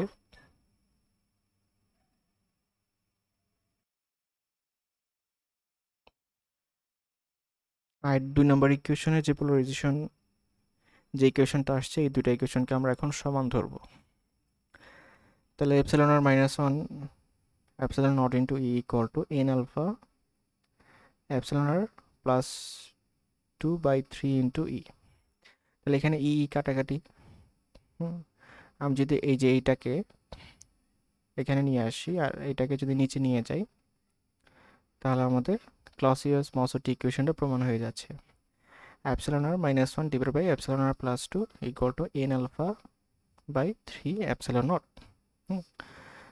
এই হচ্ছে আমাদের ক্লসিয়াস-মসর্টি ইকুয়েশন। তো চাইলে প্রমাণটা আবারও দেখে নিতে পারেন।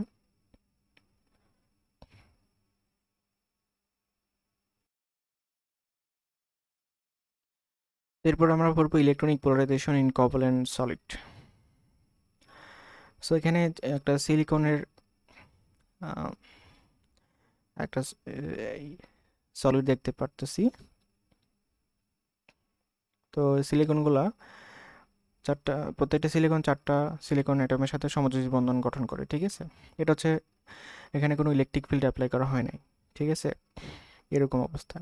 কিন্তু যখন আমি ইলেকট্রিক ফিল্ড অ্যাপ্লাই করব, এখানে যখন একটা ইলেকট্রিক ফিল্ড অ্যাপ্লাই করব, তখন হচ্ছে এই যে এদের যে নেগেটিভ চার্জ যে ক্লাউডগুলো, এগুলো হচ্ছে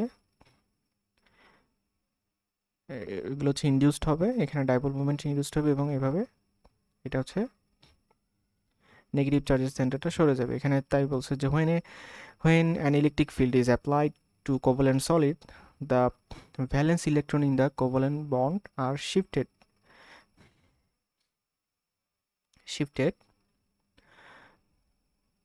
very easily with respect to the possible ionic core, ঠিক আছে। এগুলো হচ্ছে আয়নিক কোর। হ্যাঁ, এখান থেকে এগুলো কি হয়েছে, যেদিকে ইলেকট্রিক ফিল্ড অ্যাপ্লাই করছে তার উল্টা দিকে শিফট হয়ে গেছে, হ্যাঁ, valence ইলেকট্রনগুলো। The whole solid become polarized due to the collective shift of the negative charge, হ্যাঁ, পুরো সলিডটা হচ্ছে পোলারাইজড হয়ে যায়, হ্যাঁ। The whole solid becomes polarized due to the collective shift in the negative charge distribution of the valence electron, ঠিক আছে। তো এই কোভালেন্ট সলিডে যখন পোলারাইজেশন হয়, এটা কিন্তু অপেক্ষাকৃত অনেক বেশি হয়। আমি যদি সিলিকনের ক্রিস্টালের কথা চিন্তা করি, ঠিক আছে, তো এপসিলন আর ভ্যালু হচ্ছে 11.9, জার্মানিয়াম ক্রিস্টালে হচ্ছে এপসিলন আর ইকুয়াল টু 16, ঠিক আছে।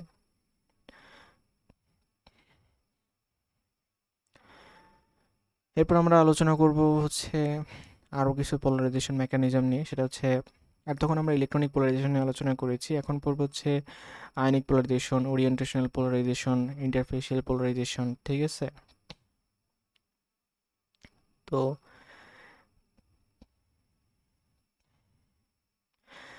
আয়নিক যৌগগুলো, আয়নিক ক্রিস্টালগুলো কোনগুলো, sodium chloride, potassium chloride, lithium bromide, এগুলো হচ্ছে আয়নিক ক্রিস্টাল। এদের সুনির্দিষ্ট ল্যাটিসাইড আছে, আয়নিক ক্রিস্টালগুলো সুনির্দিষ্ট ল্যাটিসাইড আছে। তো যখন আমি কোনো ইলেকট্রিক ফিল্ড অ্যাপ্লাই করি নাই, তখন কিন্তু এখানে নেট ডাইপোল মোমেন্ট 0। এখানে দেখানো হয়েছে ক্রিস্টাল, এই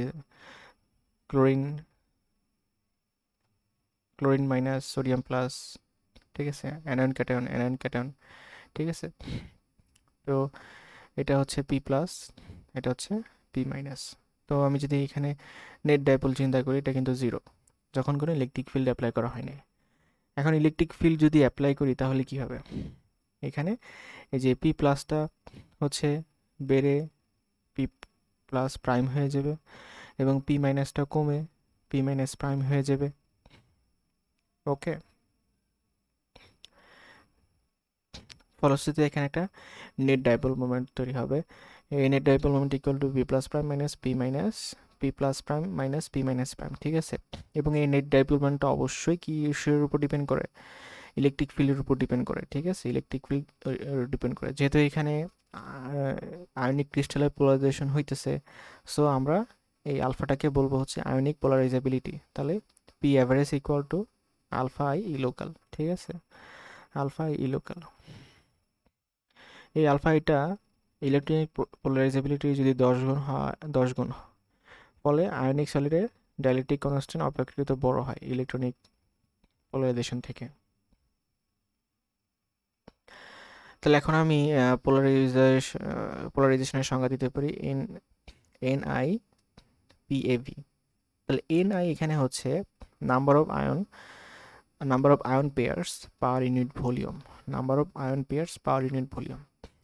তাহলে এন আই পি অ্যাভারেজ, তাহলে পি অ্যাভারেজ মানে তো আলফা ই লোকাল, তাহলে পোলারাইজেশনের সংজ্ঞা আসতেছে, ইকুয়েশন আসতেছে N I alpha I E local.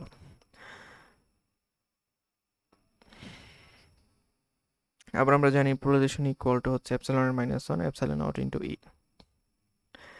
Ionic পোলারাইজেশনের কারণে ক্লসের মসটটি ইকুয়েশনটা তাহলে কীরকম হবে, epsilon r minus 1 divide by epsilon r plus 2 equal to 1/3 epsilon naught NI alpha, ঠিক আছে। আগেটা ছিল এনই আলফাই, এখন হয়ে যাবে এনআই আলফাই। এনআই কি? এনআই হচ্ছে নাম্বার অফ আয়ন পেয়ার কিন্তু পার ইউনিট ভলিউম। এরপর আমরা চলে যাব হচ্ছে ওরিয়েন্টেশনাল বা ডাইপোলার পোলারাইজেশন। কিছু কিছু যৌগ আছে, এগুলো হচ্ছে ডাইপোল বলতে পারি, এগুলোতে পার্মানেন্ট ডাইপোল মোমেন্ট থাকে, যেমন HCL a permanent dipole moment থাকে। আমি যদি দেখাই এই জিনিসটা, এই হচ্ছে ক্লোরাইন, এই হচ্ছে এইচ প্লাস আয়ন, তাহলে মাইনাস থেকে প্লাসের দিকে হচ্ছে আমাদের ডাইপোল মোমেন্টের ডিরেকশন। এই ডাইপোল মোমেন্টটা কিন্তু পার্মানেন্ট, হ্যাঁ। কিন্তু টোটাল যদি চিন্তা করি, টোটাল গ্যাসে টোটাল অ্যাভারেজ ডাইপোল মোমেন্ট কিন্তু 0, যখন কোনো ইলেকট্রিক ফিল্ড অ্যাপ্লাই করি নাই। কিন্তু এখন যদি আমি ইলেকট্রিক ফিল্ড অ্যাপ্লাই করি তাহলে কি হবে? ইলেকট্রিক ফিল্ড প্রয়োগ করা হলে ইলেকট্রিক ফিল্ড ডাইপোলগুলোকে নিজের দিকে অ্যালাইন করার চেষ্টা করবে, তখন কিন্তু আর টোটাল ডাইপোল মোমেন্ট বা অ্যাভারেজ ডাইপোল মোমেন্ট আমরা 0 পাবো না। অ্যাভারেজ ডাইপোল মোমেন্ট তখন 0 পাবো না, কারণ মলিকিউলগুলো একটা টর্ক এক্সপিরিয়েন্স করবে। কিভাবে জিনিসটা আমরা এখানে দেখাইতে পারি,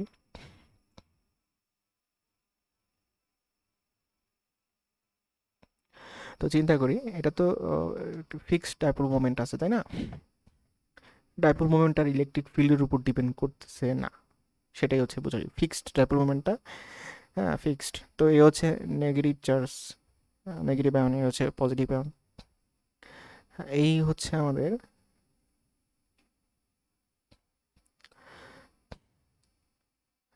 হ্যাঁ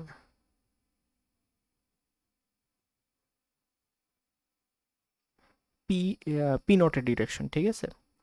তাহলে পি নট ইকুয়াল টু হচ্ছে চার্জের মান ইন্টু মধ্যবর্তী দূরত্ব, ঠিক আছে, এটাই হচ্ছে কথা। তো এখন আমি যদি খেয়াল করি যে আমি তো এখন ইলেকট্রিক ফিল্ড অ্যাপ্লাই করছি, তাই না? এদিক বরাবর ইলেকট্রিক ফিল্ড অ্যাপ্লাই করছি, ফলশ্রুতিতে এই চার্জটা, এটা তো Q charge, plus Q charge, এটা হচ্ছে মাইনাস কিউ চার্জ। তাহলে এই চার্জটা হচ্ছে এইদিকে একটা বল অনুভব করবে, সেটা হচ্ছে F equal to QE. F equal to QE বল অনুভব করবে। আর এই চার্জটা হচ্ছে F equal to minus QE বল অনুভব করবে, ঠিক আছে। এই চার্জটা হচ্ছে মাইনাস কিউই বল অনুভব করবে, মানে এই দিকে সমমানের বল অনুভব করবে, ঠিক আছে, মানে উল্টা দিকে। এই মাইনাস তো হচ্ছে ডিরেকশন দ্বারাই উল্টা দিক বুঝাইছে, তাহলে মাইনাস আর দেওয়ার দরকার নেই। তাহলে এটা হচ্ছে এইদিকে ইলেকট্রিক ফিল্ডের উল্টা দিকে একটা বল অনুভব করবে। তাহলে এই দুটা বলের মান সমান, ঠিক আছে, এই দুটা বলের মান কি সমান। হ্যাঁ, তাহলে সমমানের দুটা ফোর্স, মধ্যবর্তী দূরত্ব হচ্ছে এ, ফলশ্রুতিতে এখানে একটা টর্ক তৈরি হবে। আমরা জানি যে এফ এফ মধ্যবর্তী দূরত্ব হচ্ছে ডি। হ্যাঁ, তাহলে এখানে একটা টর্ক এক্সপিরিয়েন্স হবে, সেই টর্কটা হচ্ছে ফোর্সের মান ইন্টু মধ্যবর্তী দূরত্ব। এখানেও সেম ঘটনা ঘটবে। হ্যাঁ, এখানে একটা যে টর্ক অনুভব করবে, ঠিক আছে। আমি ধরে নিলাম যে এইটার এই পিনোটের সাথে এর ডিরেকশন হচ্ছে থিটা। তাহলে capital P equal to N P naught, N হচ্ছে প্রতীক একক আয়তন অনুর সংখ্যা, আর পি নট হচ্ছে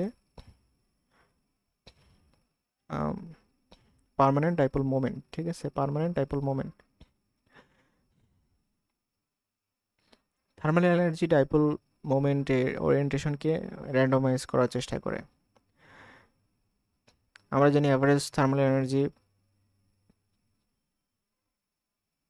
পার মলিকিউল হচ্ছে 5/2 ইন্টু কেটি।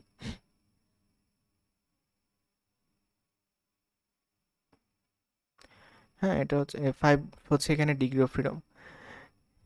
এই ডাইপোল বা ই ডিপ যেটা, এটা হচ্ছে একটা ডাইপোলের পটেনশিয়াল এনার্জি। এখন এই 5/2 কেটিটা যদি এখানে খেয়াল করি, এই 5/2 কেটির যদি এই average dipole average potential energy, এটা কিন্তু পটেনশিয়াল এনার্জি বুঝাইছে, ঠিক আছে? এনার্জির চেয়ে কম হয় তাহলে থার্মাল এনার্জি ডাইপোলের অ্যালাইনমেন্টগুলোকে ডিস্ট্রয় করতে পারবে না। আর যদি থার্মাল এনার্জিটা অনেক বেশি হয় তাহলে কিন্তু ওই থার্মাল এনার্জি ডাইপোলের অ্যালাইনমেন্টগুলোকে ডিস্ট্রয় করে দিতে পারে। এখন আমরা ক্যালকুলেট করবো যে এখানে যে টর্ক উৎপন্ন হয়েছে টাও, এই টাও এর ফলে এখানে কি পরিমাণ কৃতকাজ হবে সেটা আমরা বের করতে চাই। তাহলে আমি যদি ক্ষুদ্র কাজ চিন্তা করি, ক্ষুদ্র সরণ ডি থিটার জন্য ক্ষুদ্র কাজ হচ্ছে ডি টাও, তাহলে ডি টাও ইকুয়াল টু টাও ডি থিটা। তাহলে আবার চিন্তা করি টর্ক, এখানে যে ফোর্সটা আমরা পাইছি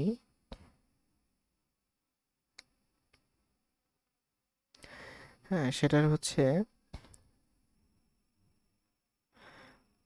ই এর মধ্যবর্তী কোণ হচ্ছে থিটা, ঠিক আছে?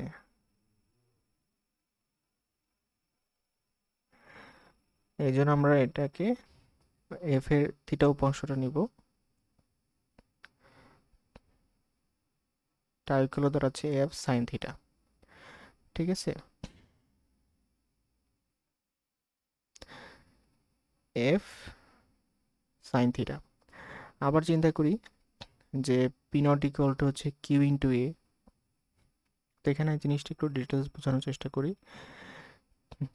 আমি এখানে লিখতে পারি টাও ইকুয়াল টু হচ্ছে এফ সাইন থিটা ইন্টু হচ্ছে এ, আবার এফ ইকুয়াল টু হচ্ছে E Q, F equal to E Q গেল। তাহলে আমি বলতে পারি এটা হচ্ছে E Q sine theta into A. হ্যাঁ, তাহলে দাঁড়াচ্ছে ই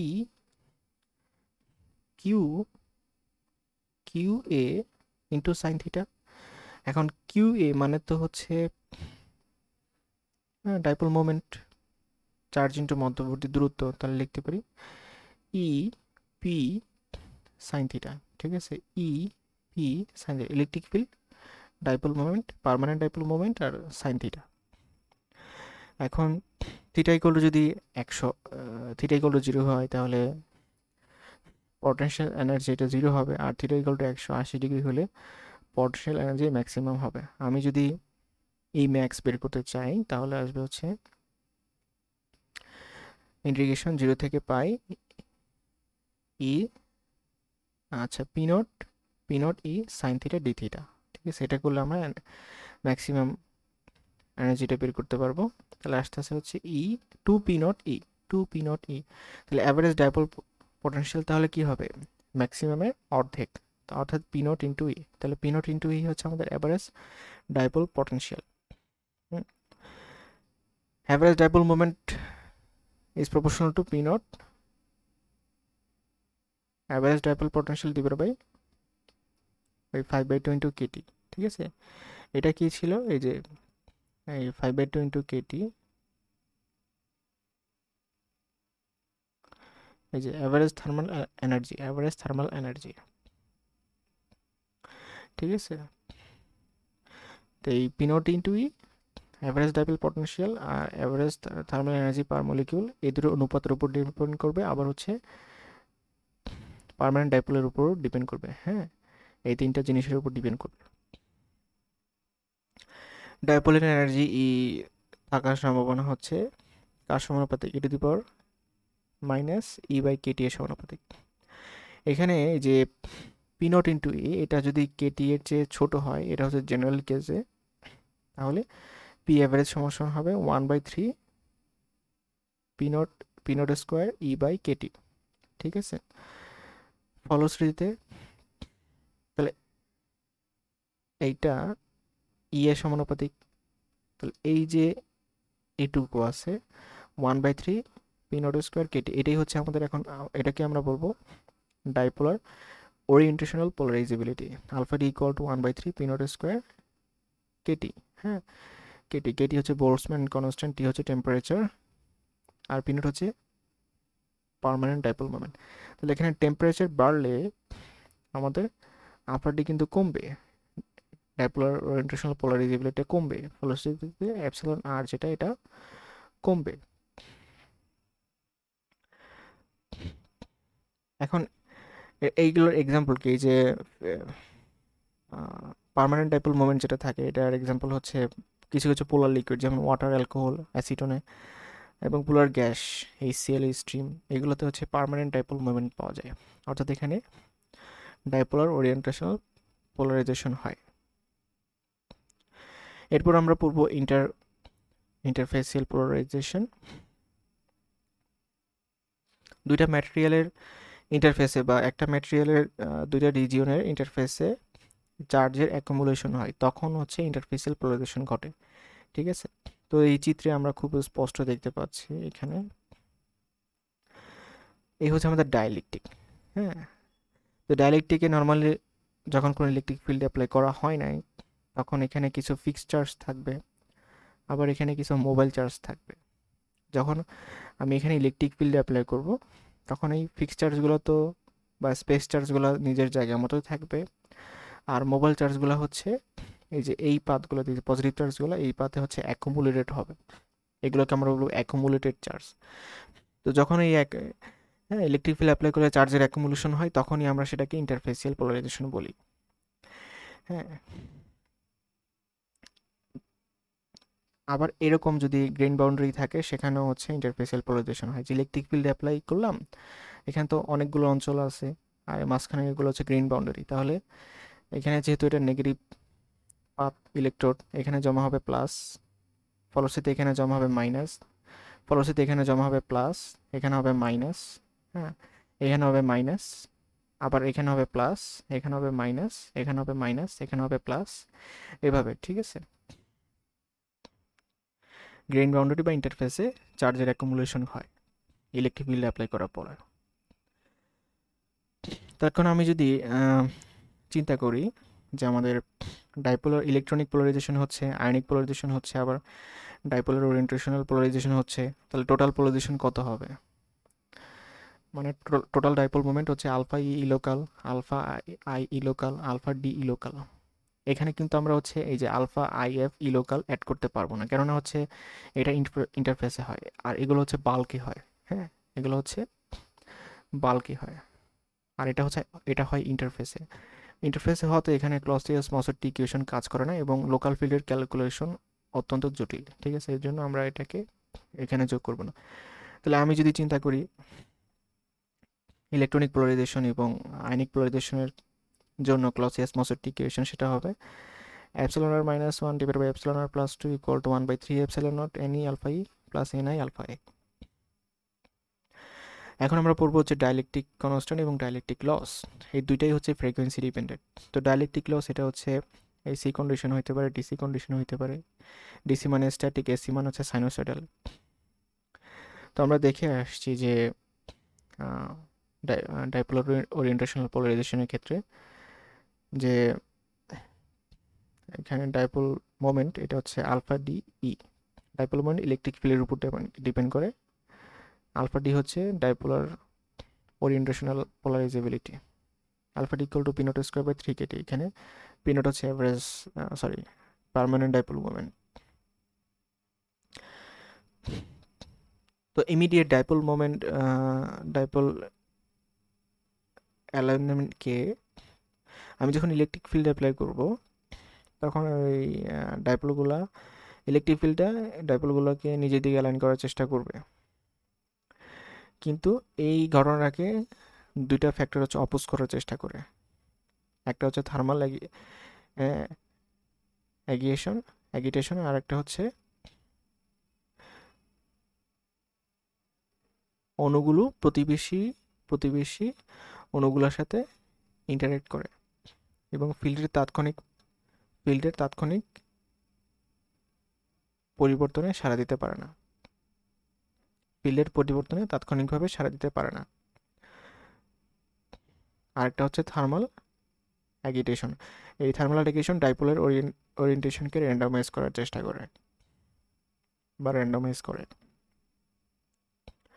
তো আমি যদি কি এখানে টাইমের সাথে পি এর গ্রাফটা দেখি তাহলে এটা এরকম হবে, ঠিক আছে। হ্যাঁ, এটা হচ্ছে যে প্রথমে এরকম, তারপরে এরকম হয়ে যাবে। এটা হচ্ছে আলফা ডি জিরো ই। হ্যাঁ, আলফা জিরো মানে হচ্ছে এটা জিরো ফ্রিকোয়েন্সিতে, ই নট হচ্ছে প্রাথমিক অবস্থায়, হ্যাঁ, আর ই হচ্ছে ফিল্ডে অ্যাপ্লাই করার পরে। আলফা ডি জিরো, জিরো মানে হচ্ছে এটা জিরো ফ্রিকোয়েন্সি, তাহলে এখানে এটা হবে হচ্ছে এইটুকু হবে হচ্ছে কত, P minus alpha D zero into E. হ্যাঁ, ফিল্ডের গ্রাফটা এরকম হবে। তো আমি লিখতে পারি DP by DT, sorry DP by DT equal to minus P minus alpha D zero E divide by tau. এই যে ইকুয়েশনটা, এটাকে বলি আমরা ডাইপোল রিল্যাক্সেশন ইকুয়েশন, ঠিক আছে। এই ডাইপোল রিল্যাক্সেশন ইকুয়েশন থেকে আমরা এই যে আমরা এখানে দেখতে পাই পরবর্তীতে হচ্ছে এই ক্যালকুলেশনগুলো করব।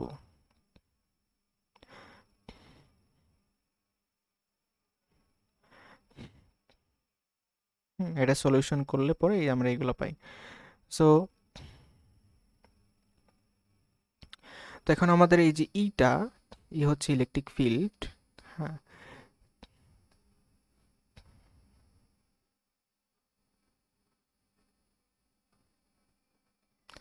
এখন ইলেকট্রিক ফিল্ডে যদি আমি এসি কন্ডিশনে চিন্তা করি তাহলে এটাকে সাইনোসয়েডাল হিসেবে লিখলে এরকম হবে, কিন্তু আমরা এটাকে সাইনোসয়েডাল হিসেবে লিখতে চাই না, এক্সপোনেনশিয়াল আকারে লিখতে চাই, তাহলে এটা এরকম হবে E equal to E naught E to the power J omega T, ঠিক আছে। তাহলে আমি যদি এখন ই ইটাকে হচ্ছে E naught E to the power J omega T দিয়ে রিপ্লেস করি, ই নটটা হচ্ছে বিস্তার, ঠিক আছে, ই নট এখানে কি বিস্তার। এখানে হচ্ছে ই নটটা ছিল হচ্ছে বিস্তার ইলেকট্রিক ফিল্ডের, এসি ফিল্ড তো বিস্তার হচ্ছে ই নট। তাহলে যদি বসায় দেই, ঠিক আছে, এবং দুইটা মানে দুইটা ভগ্নাংশ বানিয়ে দিই, টাও দিয়ে ভাগ করে দিই, তাহলে আসতেছে DP by DT equal to minus P by tau plus alpha D zero by tau into E naught E to the power G omega T. So এটাকে যদি আমি সলভ করি, সলভ করলে এখান থেকে পাবো হচ্ছে P equal to alpha D omega E naught E to the power G omega T, ঠিক আছে।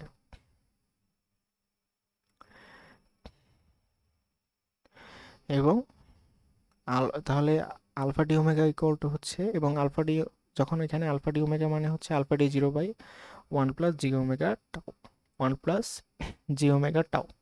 হ্যাঁ, এটা আমাদের পরবর্তীতে কাজে লাগবে, ঠিক আছে। এখান থেকে পরবর্তীতে আমরা ক্যালকুলেশনগুলো করব, অর্থাৎ এখানে আছে হচ্ছে এই যে ডি বাই ইকুয়েশন, হ্যাঁ, তারপরে হচ্ছে এগুলো ক্যালকুলেশনের সময় এই যে এটা আমাদের এখানে লাগবে।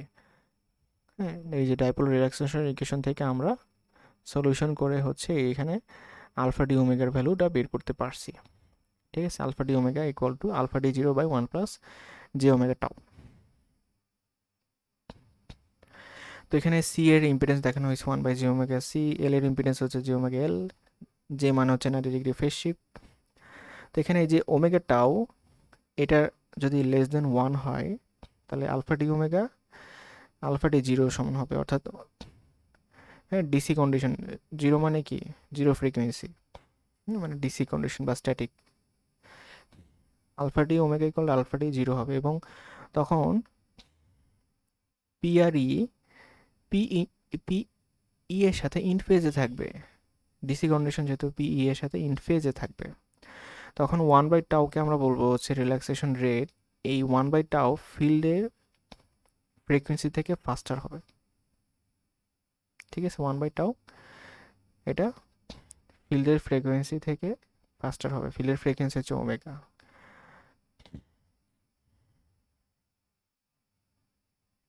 দেখি চিন্তা করি যে omega tau less, very very less than one, তাহলে তাহলে দাঁড়াচ্ছে omega very very less than one by tau, one by tau very very greater than omega, এটাই বলছে আর কি, যে ফিল্ডের ফ্রিকোয়েন্সি থেকে ফাস্টার হবে। কিন্তু যদি উল্টাটা হয়, ওমেগা টাও যদি ভেরি ভেরি গ্রেটার দেন ওয়ান হয়, তাহলে one by tau very very less then omega, অর্থাৎ এটা ফিল্ডের ফ্রিকোয়েন্সি থেকে স্লোয়ার হবে, তখন কিন্তু আর এই পি কে ফলো করবে না।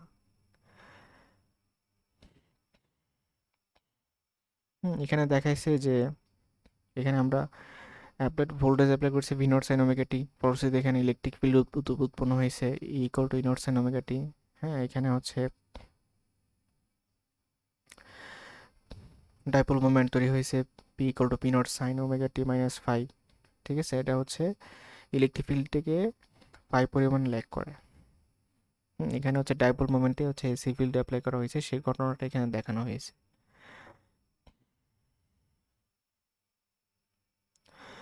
তো এখানে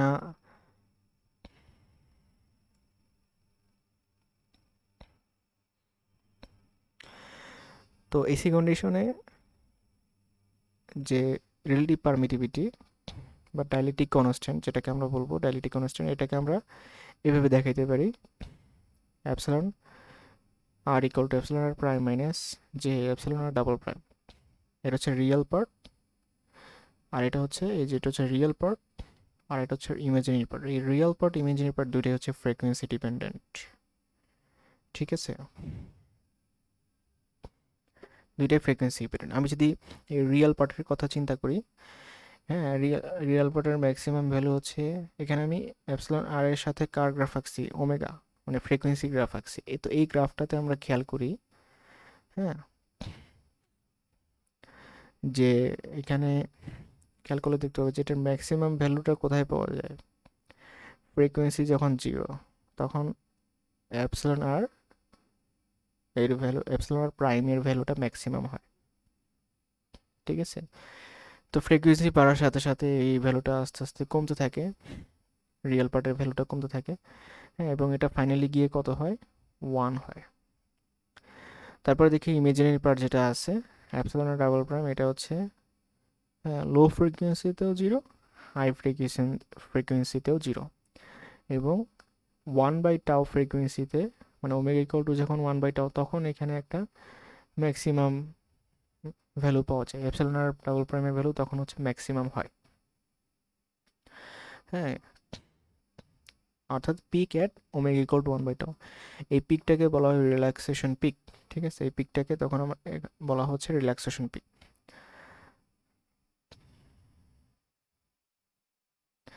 আর এপসিলন আর প্রাইম এটা বিস্তার থেকে আস্তে আস্তে ওমেগা ডি জিরো অনুসারে কমতে থাকে। ঠিক আছে, এবং এটার হাইয়েস্ট ভ্যালু হচ্ছে এপসিলন আর জিরো, জিরো মানে হচ্ছে জিরো ফ্রিকোয়েন্সি, আর লোয়েস্ট ভ্যালু হচ্ছে 1। ঠিক আছে, ওমেগা ইকুয়াল টু 1/τ এ রিল্যাক্সেশন এক্সিবিট করে।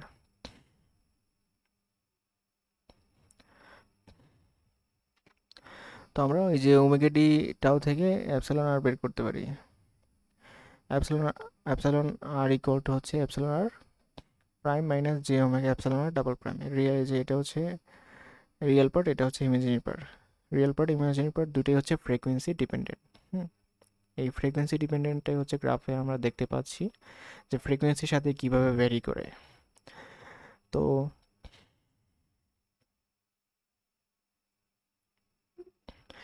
তো এপসিলন আর প্রাইম হচ্ছে রিয়েল পার্ট। ঠিক আছে, এটা হচ্ছে রিলেটিভ পারমিটিভিটি নির্দেশ করে, এবং এটা ক্যাপাসিট্যান্স সি নির্ণয় করতে আমরা ব্যবহার করি, অর্থাৎ C equal to epsilon r epsilon naught into A by D. আর এই যে এপসিলন আর ডাবল প্রাইম, এটা হচ্ছে ইমাজিনারি পার্ট। হ্যাঁ, এটা হচ্ছে ডাইলেকট্রিকে এনার্জি লস নির্দেশ করে। ঠিক আছে, হ্যাঁ, এটা হচ্ছে আমরা হচ্ছে জিপি বা আরপি বের করতে ব্যবহার করি। এখন আমরা সেটাই করব, যে আসলে এখানে যেটা করবো, একটা ডাইলেকট্রিকটাকে আমরা হচ্ছে একটা ক্যাপাসিটেন্স সি আর একটা কন্ডাক্টেন্স, এই দুইটা প্যারালালি আছে। হ্যাঁ, ওই ডাইলেকট্রিকটাকে এইটা দিয়ে, হ্যাঁ, রিপ্রেজেন্ট করে, এই ইলেকট্রিক সার্কিট দিয়ে হচ্ছে ডাইলেকট্রিকে এসি কন্ডিশনে একটা ডাইলেকট্রিককে আমরা এভাবে রিপ্রেজেন্ট করতে পারি। ঠিক আছে, এখানে ক্যাপাসিটর হচ্ছে চার্জিং এলিমেন্ট, এখানে কোনো লস হয় না, আর এখানে কন্ডাক্টেন্স বা রেজিস্ট্যান্স এখানে হচ্ছে লস হয়। ঠিক আছে, তো আমি যদি চিন্তা করি অ্যাডমিটেন্স, অ্যাডমিটেন্স যদি চিন্তা করি তাহলে অ্যাডমিটেন্স ইকুয়াল টু আসবে omega A, J omega A epsilon r omega by D. ঠিক আছে, এই অ্যাপসিলন আর ওমেগা মানে কি? অ্যাপসিলন আর প্রাইম ওমেগা মাইনাস অ্যাপসিলন আর double prime omega into J. এখন আমি যদি এই ভ্যালুটা এখানে বসাই দিই তাহলে এখান থেকে দুইটা ভগ্নাংশ পাওয়া যাবে, একটা হচ্ছে G omega A epsilon not epsilon R prime omega by D, হ্যাঁ, আর একটা হচ্ছে omega A omega naught, sorry epsilon omega A epsilon not epsilon R double prime omega by D. তো দেখতে পাচ্ছি যে রিয়েল পার্ট ইমাজিনারি পার্ট, এখানে এই যে এটা হচ্ছে রিয়েল পার্ট, এটা হচ্ছে ইমাজিনারি পার্ট, দুইটাই কিন্তু ফ্রিকোয়েন্সি ডিপেন্ডেন্ট। হ্যাঁ, এখানে যেহেতু জে আছে, ওমেগা আছে, এবং তার সাথে যে টার্মটা আছে এটাকে আমরা ক্যাপাসিটেন্স হিসেবে কনসিডার করতে পারি, এটাকে ধরবো আমরা সি। আর এখানে কোনো জে নাই, ফলশ্রুতিতে এই পুরোটাকে আমরা ধরতে পারি কন্ডাক্টেন্স জিপি। তাহলে Y equal to J omega C plus GP যদি চিন্তা করি, তাহলে যেহেতু প্যারালালি আছে তাহলে যোগ যোগ হয়েছে এই জন্য, তাহলে সি এর ভ্যালু দাঁড়াচ্ছে হচ্ছে A epsilon naught epsilon R prime by D. এটা কিন্তু ফ্রিকোয়েন্সি ডিপেন্ডেন্ট, ঠিক আছে, এটাও ফ্রিকোয়েন্সি ডিপেন্ডেন্ট। আবার conductance equal to 1/rp, GP equal to 1/rp, omega A epsilon not epsilon R double prime divide by D, এটাও frequency dependent. ঠিক আছে, দুইটাই এসিতে ফ্রিকোয়েন্সি, যে ফ্রিকোয়েন্সিটা আমরা অ্যাপ্লাই করবো সেটার উপর ডিপেন্ড করবে। হ্যাঁ, সি হচ্ছে তো চার্জিং এনার্জি স্টোরিং এলিমেন্ট, আর আরপিতে হচ্ছে পাওয়ার ডিসিপেট হয়। ঠিক আছে, তো এটাই হচ্ছে আমার এই ডাইরেক্ট্রিকের ইকুইভ্যালেন্ট সার্কিট। এই যে, তাহলে আমি যদি চিন্তা করি ইনপুট পাওয়ার কত হচ্ছে আইভি, ভোল্টেজ ইন্টু কারেন্ট, বা লিখতে পারি আই বাই জেড। হ্যাঁ, ইম্পিডেন্স মানে কি? অ্যাডমিটেন্সের উল্টা, তাহলে ওয়াই স্কোয়ার ভি। আবার ওয়াই মানে কত? Omega C plus GP.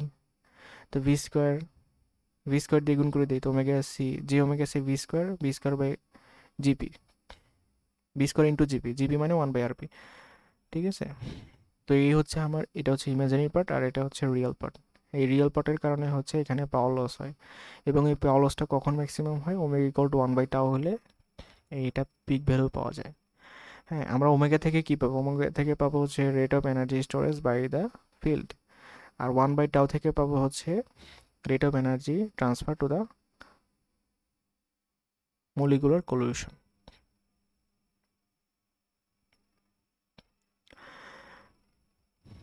Rate of energy transfer to the molecular solution. ঠিক আছে, এই অ্যাপসিলন ডাবল প্রাইম, এটা বারবার বলতেছি, আগেও বলছি যে ওমেগা ইকুয়াল টু 1/টাউ এ সর্বোচ্চ হয়, এটাকে বলে রিল্যাক্সেশন পিক। তখন পাওয়ার ডিস্ট্রিবিউশনটা ম্যাক্সিমাম হয়, এবং এই প্রসেসটাকে বলা হয় ডাইলেকট্রিক রেজোনেন্স। ঠিক আছে, তো মাইক্রো ওভেনে কিন্তু আমরা এই পদ্ধতিটা এখানে অ্যাপ্লাই করে থাকি। তো যাই হোক, আমরা গিভেন অ্যাপসিলন প্রাইমের জন্য অ্যাপসিলন ডাবল প্রাইমকে মিনিমাইজ করতে চাই।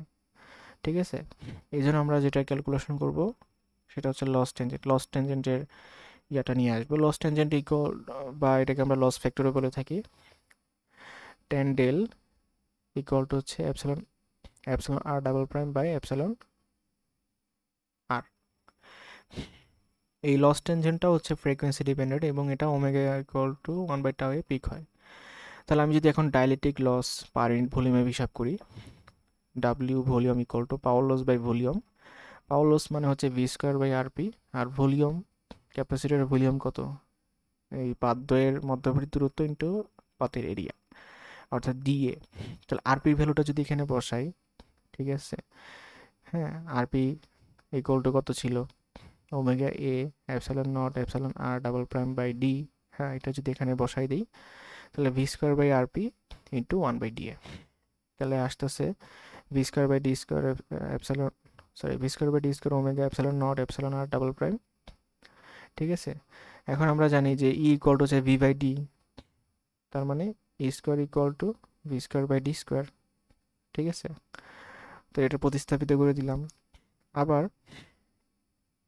tan del equal to epsilon r double prime divide by epsilon r, তাহলে epsilon r double prime equal to epsilon r tan del। Okay, তো আলটিমেটলি আমার ডাইলেকট্রিক লস এটা আসতেছে epsilon, sorry E square, E হচ্ছে applied field, E square omega, omega হচ্ছে applied frequency, epsilon not epsilon r prime tan del। Okay, এখন আমরা calculation করবো হচ্ছে ডিভাই ইকুয়েশন এবং কোলকুল প্লট এবং ইকুইভ্যালেন্ট সিরিজ সার্কিট। হ্যাঁ, এই ক্ষেত্রে দেখা যাবে ইকুইভ্যালেন্ট সিরিজ সার্কিটটা এরকম হবে, একটা ক্যাপাসিটর তার সাথে সিরিজ রেজিস্ট্যান্স, হ্যাঁ এরকম আসবে। তো এটাই আমরা এখন দেখবো। তো খেয়াল করি এই ডিভাই ইকুয়েশন আমরা দুইটা পোলারাইজেশন চিন্তা করবো, একটা হচ্ছে ওরিয়েন্টেশনাল পোলারাইজেশন আর একটা হচ্ছে ইলেকট্রনিক পোলারাইজেশন। তো ইলেকট্রিক পোলারাইজেশন হচ্ছে ফ্রিকোয়েন্সির উপর ডিপেন্ড করে না, কিন্তু এই যে ওরিয়েন্টেশনাল পোলারাইজেশন এটা হচ্ছে ফ্রিকোয়েন্সি ডিপেন্ডেন্ট। ঠিক আছে, এবং ফ্রিকোয়েন্সি ডিপেন্ডেন্ট তো অবশ্যই, এবং হাই ফ্রিকোয়েন্সিতে ওমেগা ডি কিন্তু জিরো, হাই ফ্রিকোয়েন্সিতে ওমেগা ডি জিরো। ঠিক আছে, তখন তখন আমরা তখন যে আমরা রিলেটিভ পারমিটিভিটি পাবো সেটা আমরা ধরবো হচ্ছে এটা epsilon R equal to epsilon R infinity. ঠিক আছে, হ্যাঁ এটা হচ্ছে হাই ফ্রিকোয়েন্সিতে রিলেটিভ পারমিটিভিটি। তো খেয়াল করি যে যেহেতু এখানে আমরা দুইটা পোলারাইজেশন চিন্তা করেছি, ওরিয়েন্টেশনাল এবং ইলেকট্রনিক, তাহলে এপসিলন আর এর ভ্যালুটা আসবে হচ্ছে 1 প্লাস এখানে কাই ই প্লাস কাই ডি, এই দুইটাই আসবে আর কি, এরকমভাবে লিখতে পারি। তো যাই হোক, তাহলে এটাকে লিখতে পারি epsilon R equal to 1 plus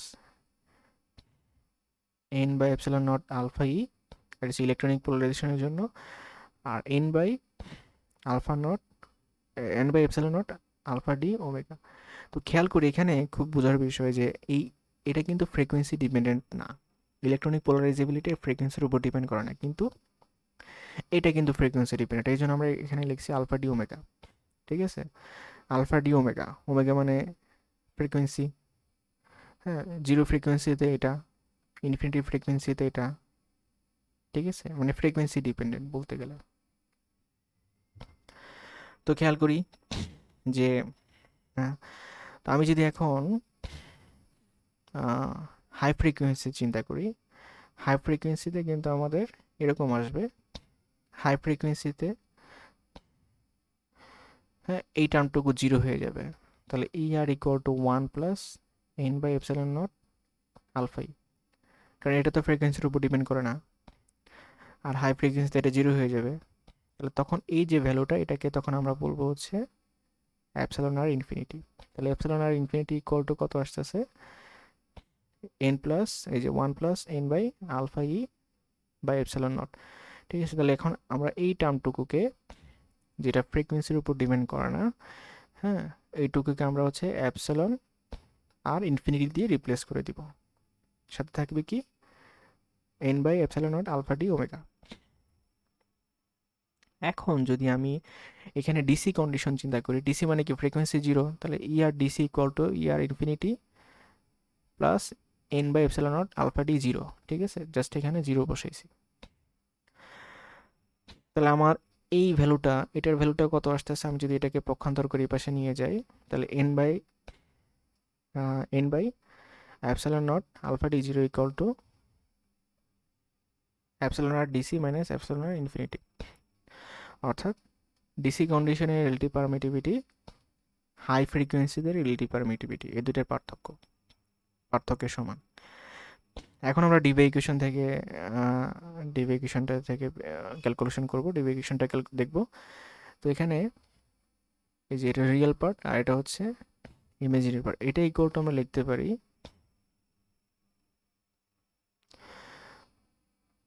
E r infinity এটা মানেই তো এটা, মানে রিলেটিভ পারমিটিভিটিকে আমরা ভেঙে এটা লিখতে পারি, তাই না? রিয়েল পার্ট, ইমেজিনারি পার্ট, এটা হচ্ছে কমপ্লেক্স নাম্বার, যেহেতু real part, imaginary part frequency dependent. তো এটাকে আমরা কি লিখছিলাম, একটু উপরে যাই। এন বাই অ্যাপসাইলন নট, এই যে এটা, জাস্ট এই কাজটা করছি। তো এখানে আমরা আলফা ডি ওমেগা এইটার ভ্যালুটা কত বসাইছি, এটার জন্য আমরা এই যে রিল্যাক্সেশন ইকুয়েশনটা সলভ করে এই যে এই ভ্যালুটা পাইছিলাম। Alpha D omega, alpha D মানে dipolar orientational polarization, alpha D omega equal to alpha D zero by one plus G omega tau. এই যে ডাইপোলার রিল্যাক্সেশন ইকুয়েশন সলভ করে আমরা এটা পাইছিলাম। তাহলে এটা আমরা এখন এখানে বসাই দিব, আলফা ডি ওমেগার ভ্যালুটা এখানে বসাই দিব। এই যে আলফা ডি ভ্যালুটা যদি বসাই দেই এইখানে, তাহলে আস্তে আস্তে যেরকম alpha D zero by one plus G omega tau. এখন এই যে N by epsilon not alpha D zero, এটুকুর ভ্যালু আমরা এখন কত লিখতে পারি? ডিসিতে পারমিটিভ রিলেটিভ বা ডাইলেকট্রিক কনস্ট্যান্ট, ডিসিতে ডাইলেকট্রিক কনস্ট্যান্ট মাইনাস হাই ফ্রিকোয়েন্সিতে ডাইলেকট্রিক কনস্ট্যান্ট, এই দুটোর বিয়োগফল। এখন সেটাই করছিলাম, সে E r DC minus E r infinity. ঠিক আছে, এখন আমরা যেটা করব, নিচে কি আছে, ওয়ান প্লাস জি ওমেগা টাও, তাহলে হরলবকে ওয়ান মাইনাস জি ওমেগা টাও, অর্থাৎ এটার যে conjugate number, conjugate complex number, সেটা দিয়ে হরলবকে গুণ করব। গুণ করলে নিচে আসতেছে ওয়ান প্লাস ওমেগা টাও হোল স্কোয়ার, আর উপরে হচ্ছে এখান থেকে দুইটা, দুইটা না আসলে চারটা, চারটা টার্ম পাবো। ঠিক আছে, চারটা টার্ম পাবো। তো চারটার টার্ম থেকে আমরা রিয়েল পার্টটুকু, এটুক রিয়েল পার্ট যে জন্য যে দুইটা টার্ম সেটাকে আলাদা করলাম, আর ইমেজিনারি পার্টের যে দুইটা টার্ম সেটাকে আলাদা করলাম।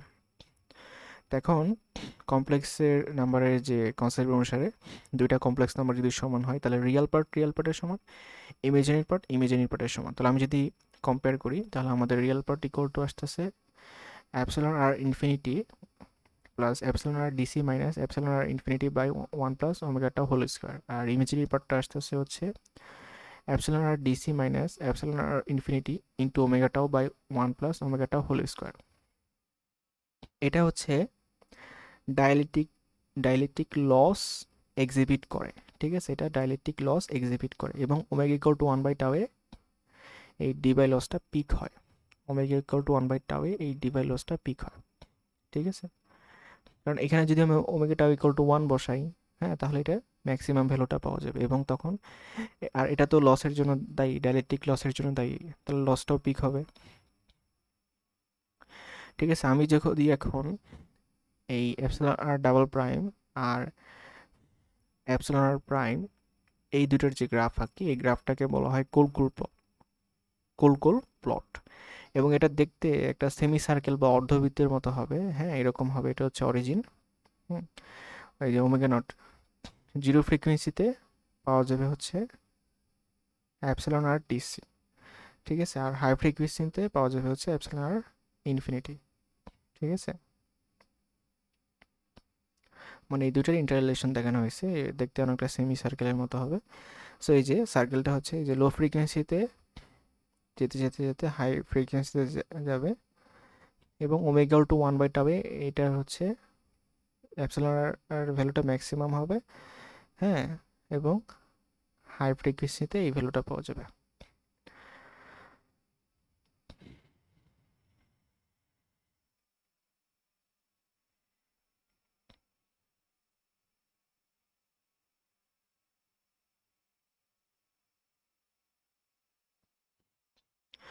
এবং এই যে ডিবাই ইকুয়েশন, এটা হচ্ছে ডাইপোলার ডাইলেকট্রিকের জন্য, অর্থাৎ এখানে ডাইপোলার ওরিয়েন্টেশন ওরিয়েন্টেশনও হবে আর ইলেকট্রনিক পোলারাইজেশনও হবে। ডাইপোলার ওরিয়েন্টেশন পোলারাইজেশন আর ইলেকট্রনিক পোলারাইজেশন দুইটাই এখানে হবে। হ্যাঁ, এটাকে আমরা অর্থাৎ ডাইপোলার ডাইলেকট্রিকের ক্ষেত্রে আমরা ইকুইভ্যালেন্ট সার্কিটটা এভাবে দেখাইতে পারি। হুম, এখানে সিএস আর আরএস, এটা হচ্ছে ক্যাপাসিটর, আছে রেজিস্টর সিরিজে আছে এবং তার সাথে সি ইনফিনিটি যেটা এটা প্যারালালি আছে। তাহলে এটা হচ্ছে ডাইলেকট্রিক ডাইপোলারের ইকুইভ্যালেন্ট সার্কিট, ইলেকট্রিক্যাল সার্কিট। ঠিক আছে, এখানে সি ইনফিনিটি ভ্যালু হচ্ছে সি নট, এই যে E r infinity into A by T. ঠিক আছে, মানে এখানে সি নট নিছি আর এখানে কি নিছি, ইআর ইনফিনিটি নিছি। আর এটা হবে হচ্ছে সিএস, অ্যাকচুয়ালি এটা হচ্ছে সিএস, অর্থাৎ এই যে এই ভ্যালুটা CS equal to epsilon not. এখানে নিছি হচ্ছে ডিসিতে ফ্রিকোয়েন্সি আর এসিতে ফ্রিকোয়েন্সির পার্থক্য। ঠিক আছে, এটা এখান থেকে পাবো হচ্ছে সিএস, সি এটা ইন্টু এ বাই ডি। ঠিক আছে, আর আর এস ইকুয়াল টু হচ্ছে 1/টাও, মানে টাও ইকুয়াল টু হচ্ছে সিএস ইন্টু আর এস, তাহলে আর এস ইকুয়াল টু 1/টাও। এবং সবগুলোই কি এই যে সিএস আর এস এবং সি ইনফিনিটি ফ্রিকোয়েন্সি ডিপেন্ডেন্ট নয়, এগুলো কিন্তু ফ্রিকোয়েন্সি ডিপেন্ডেন্ট না। ঠিক আছে, এখানে কি ওমেগা নাই, এখানে ওমেগা নাই, এখানে ওমেগা নাই, তো কোনোটাই ফ্রিকোয়েন্সি ডিপেন্ডেন্ট নয়। এবং এখানে একটা মাত্র রিল্যাক্সেশন টাইম টাও আছে। এরপর আমরা পড়বো হচ্ছে নতুন একটা টপিক, সেটা হচ্ছে গাউস ল এবং বাউন্ডারি কন্ডিশন। তো আমরা প্রথমে হচ্ছে একটা গাউসিয়ান সারফেস চিন্তা করলাম। এখানে গাউসিয়ান সারফেস এটা হচ্ছে, তো ইলেকট্রিক ফিল্ড অ্যাপ্লাই করলে এখানে হচ্ছে এখানে কি পাওয়া যাবে, এখানে সারফেসে চার্জ জমা হবে।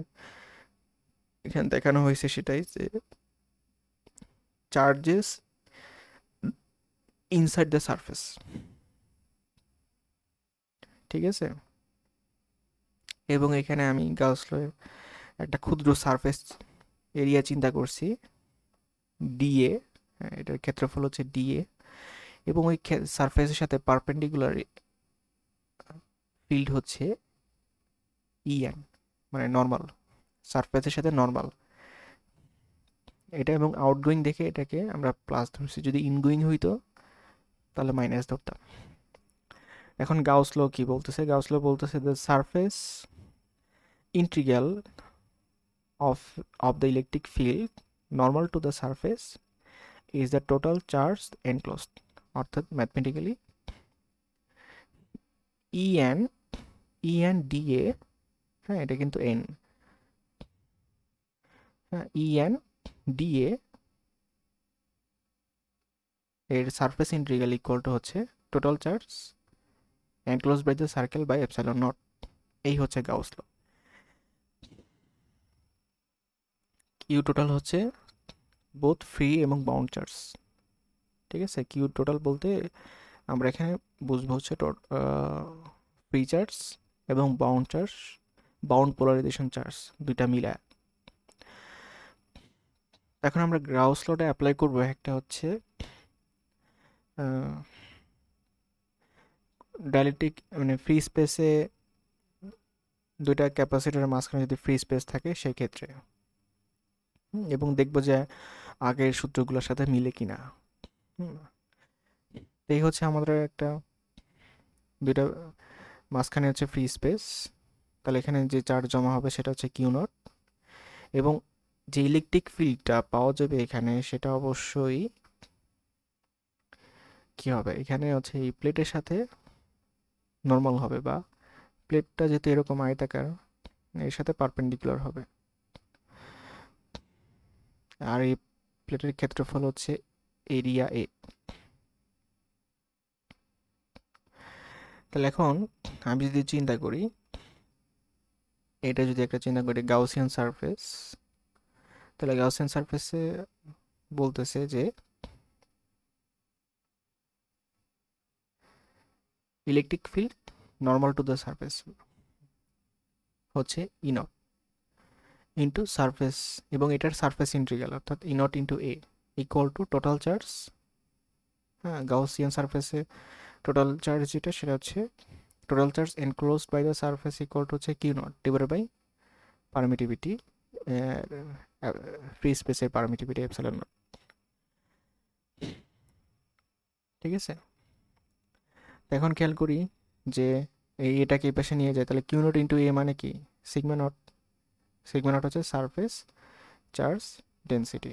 ঠিক আছে, তাহলে E not equal to sigma not by epsilon not. তাহলে E not equal to V by D হবে এখানে, আর Q not equal to CV. এখন যদি দুইটা ডাইলেকট্রিক থাকে তাহলে তার বাউন্ডারিতে কি হয়? ঠিক আছে, তো চিন্তা করি এটা, হ্যাঁ এখানে হচ্ছে দুইটা ডাইলেকট্রিক নিয়েছি, একটা হচ্ছে এই যে ডাইলেকট্রিক এবং এয়ারের ফিল্ড ডিফারেন্ট হবে। এটা হচ্ছে আমাদের ডাইলেকট্রিক, ঠিক আছে, আর এটা হচ্ছে এয়ারের ডাইলেকট্রিক কনস্ট্যান্ট হচ্ছে 1, আর নতুন যে ডাইলেকট্রিকের স্ল্যাবটা এখানে স্থাপন করছি সেটা হচ্ছে ER2। এখানে কিন্তু এয়ারের ডাইলেকট্রিক হবে E1 এবং ER আরেকটা যে ডাইলেকট্রিক আছে সেখানে ফিল্ড হবে E2। এয়ারের ইলেকট্রিক ফিল্ড আর ডাইলেকট্রিকে ইলেকট্রিক ফিল্ডটা আলাদা হবে এখানে, ঠিক আছে, E1 আর E2। আমি যদি চিন্তা করি এই হচ্ছে আমাদের গাউসিয়ান সারফেস,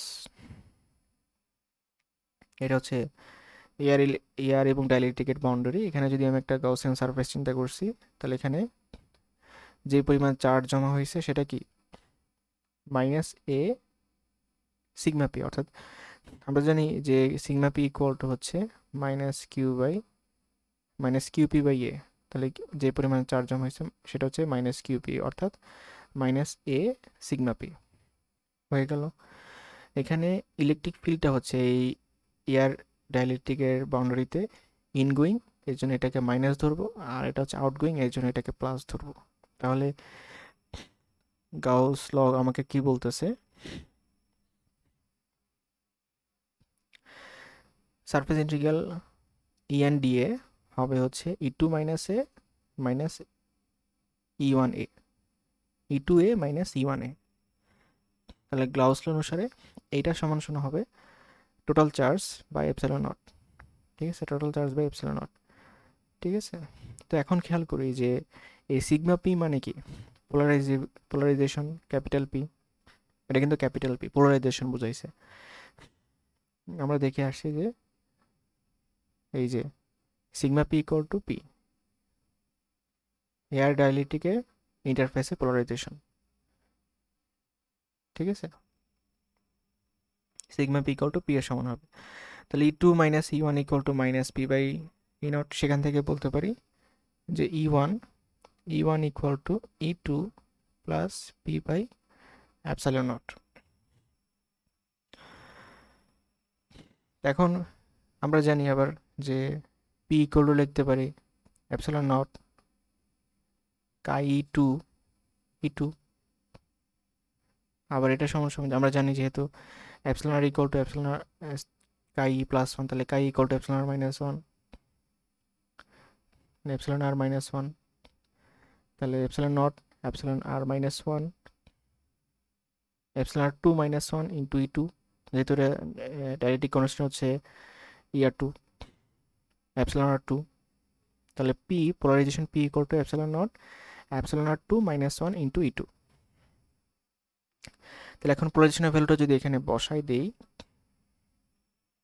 তাহলে কি আসতেছে, হ্যাঁ E1 equal to E2 plus epsilon naught ER2 epsilon R 2 minus 1 into E2 divide by epsilon not, epsilon naught কাটাকাটি, তাহলে আসতেছে E1 equal to epsilon R 2 E2। ঠিক আছে, এখানে এপসিলন মানে কাই E2 হচ্ছে ইলেকট্রিক সাসেপ্টিবিলিটি, আর এপসিলন আর 2 হচ্ছে relative permittivity of the inserted dielectric, মানে হচ্ছে এই যে এটা। তাহলে ফাইনালি আমরা যেটা এই জিনিসটাকে যদি আমরা জেনারেলাইজ করতে চাই তাহলে এইভাবে জেনারেলাইজ করতে পারি, যেটার জন্য যে আমাদের বাউন্ডারিটা যদি এরকম হয়, ঠিক আছে, এরকম যদি হয়, হ্যাঁ, এই পাশের পারমিটিভিটি হচ্ছে ইয়ার, মানে ডাইলেকট্রিক কনস্ট্যান্ট হচ্ছে ইয়ার 2, এই পাশে ডাইলেকট্রিক কনস্ট্যান্ট হচ্ছে, সরি, ইয়ার 1, এপসিলন আর 1, এপসিলন আর 2, এই পাশে ডাইলেকট্রিক কনস্ট্যান্ট আর এই পাশে ডাইলেকট্রিক কনস্ট্যান্ট। আর যে ইলেকট্রিক ফিল্ড, এটাকে আমরা এভাবে চিন্তা করতে পারি, এটা হচ্ছে বাউন্ডারির সাথে নর্মাল EN1, এটা হচ্ছে ঢুকতেছে, আর এটা হচ্ছে বাউন্ডারির সাথে নর্মাল EN2, এটা বেরিয়ে যাচ্ছে, নর্মাল কম্পোনেন্ট। আর ET1 আর ET2 হচ্ছে ট্যানজেনশিয়াল কম্পোনেন্ট, অর্থাৎ বাউন্ডারির সাথে প্যারালাল বা স্পর্শক আকারে আছে, ট্যানজেন্ট আকারে আছে, ঠিক আছে। তাহলে আমরা এই সম্পর্কটাকে এভাবে জেনারেলাইজ করতে পারি। নর্মাল ইলেকট্রিক ফিল্ডের জন্য এপসিলন আর1 EN1 ইকুয়াল টু এপসিলন আর2 EN2, ঠিক আছে। আর ট্যানজেনশিয়াল কম্পোনেন্ট দুইটা সমান, ET1 ইকুয়াল টু ET2, এটাই হচ্ছে আমাদের জেনারেল বাউন্ডারি কন্ডিশন, ঠিক আছে। আবার বলতেছি এখানে যে এইরকম থাকলে ER এপসিলন আর1 E1 মানে EN1 ইকুয়াল টু এপসিলন আর2 EN2 এবং ET1 ইকুয়াল টু ET2 হবে। এটি হচ্ছে আমাদের জেনারেল বাউন্ডারি কন্ডিশন। তো আমি যদি এটা যদি এরকমভাবে চিন্তা করি, হ্যাঁ, যে এখন হচ্ছে হরিজন্টালি আছে, মানে ভার্টিক্যালি নাই, স্ল্যাবটা হচ্ছে হরিজন্টালি আছে আর উপরে হচ্ছে ইয়ার, তাহলে এই ক্ষেত্রে যেটা হবে, এটা হচ্ছে আপনার বাউন্ডারি। হ্যাঁ, সেখানে এখানে কোনো নর্মাল উপাংশ পাওয়া যাবে না, পুরোটাই হচ্ছে কি ট্যানজেনশিয়াল উপাংশ। তো এখানে প্রথম ফিল্ডে উপাংশ পাওয়া যাবে ET1, দ্বিতীয় ফিল্ডে ET2, এবং বাউন্ডারি কন্ডিশন অনুসারে এই দুটো অবশ্যই সমান হবে। আবার খেয়াল করি E ইকুয়াল টু V/D, যেহেতু এখানে নর্মাল উপাংশ নাই, তার মানে E ইকুয়াল টু হচ্ছে ET1 ইকুয়াল টু ET2 হবে, তাহলে ET1 equal to ET2 equal to V/D। এখন যদি স্মল ক্যাভিটি থাকে, এপসিলন2 ডাইলেকট্রিক বিশিষ্ট যদি স্মল ক্যাভিটি থাকে, একটা ডাইলেকট্রিক কনস্ট্যান্ট, মানে একটা ডাইলেকট্রিক চিন্তা করলাম, হ্যাঁ, যার ডাইলেকট্রিক কনস্ট্যান্ট হচ্ছে এপসিলন আর1, হ্যাঁ, সেখানে হচ্ছে ইলেকট্রিক ফিল্ড অ্যাপ্লাই করা হয়েছে, কিন্তু সেখানে একটা কি আছে, এখানে একটা ক্যাভিটি আছে, ক্যাভিটিটা হচ্ছে সিলিন্ড্রিক্যাল, ক্যাভিটির সারফেসটা হচ্ছে ধরলাম সিলিন্ড্রিক্যাল, এবং তার পারমিটিভিটি হচ্ছে ER2, ঠিক আছে। তাহলে চিন্তা করি এই সারফেসটাতে, এটা যদি বাউন্ডারি চিন্তা করি, তাহলে এখানে E1 ঢুকতেছে, E2 বেরিয়ে যাচ্ছে, পারমিটিভিটি এইখানে হচ্ছে এপসিলন আর1 আর এখানে এপসিলন আর2। তাহলে আমি যদি গাউসের বাউন্ডারি ওটা এখানে অ্যাপ্লাই করি, তাহলে আস্তে আস্তে এপসিলন আর2 E2 ইকুয়াল টু এপসিলন আর1 E1, তাহলে E2 ইকুয়াল টু কত আসতেছে, E2 ইকুয়াল টু আসতে আসতে এপসিলন আর1 বাই এপসিলন আর2 ইকুয়াল টু ইন্টু E1। এখন খেয়াল করি যে এই ক্যাভিটিটা যদি ইয়ার হয় তাহলে কি হবে, ক্যাভিটি ইয়ার হলে এই যে ER2 ইকুয়াল টু 1 হবে, আর ধরলাম যে ER1 এখানে যে ডাইলেকট্রিকটা আছে এটার পারমিটিভিটি হচ্ছে বা ডাইলেকট্রিক কনস্ট্যান্ট হচ্ছে 5, তাহলে ET equal to 5 into E1 আসতেছে, হ্যাঁ, মানে হচ্ছে এখানে যে ফিল্ডটা আমি অ্যাপ্লাই করছি, ঠিক আছে, এটা তো হচ্ছে, এটা তো ক্ষুদ্র, সেই হিসেবে এই ফিল্ডটা E1 অ্যাকচুয়ালি হবে ইকুয়াল টু V/D, এটা হবে, হ্যাঁ, যেহেতু এটা ক্যাভিটি নেগলেক্ট করতে পারি, তাহলে এটা হবে। কিন্তু ওই ক্যাভিটিতে যে ইলেকট্রিক ফিল্ডটা স্মল হওয়া সত্ত্বেও ওই ক্যাভিটিতে বা এয়ারে যে ইলেকট্রিক ফিল্ডটা তৈরি হবে সেটা হবে অ্যাপ্লাইড ইলেকট্রিক ফিল্ডের 5 গুণ। ঠিক আছে,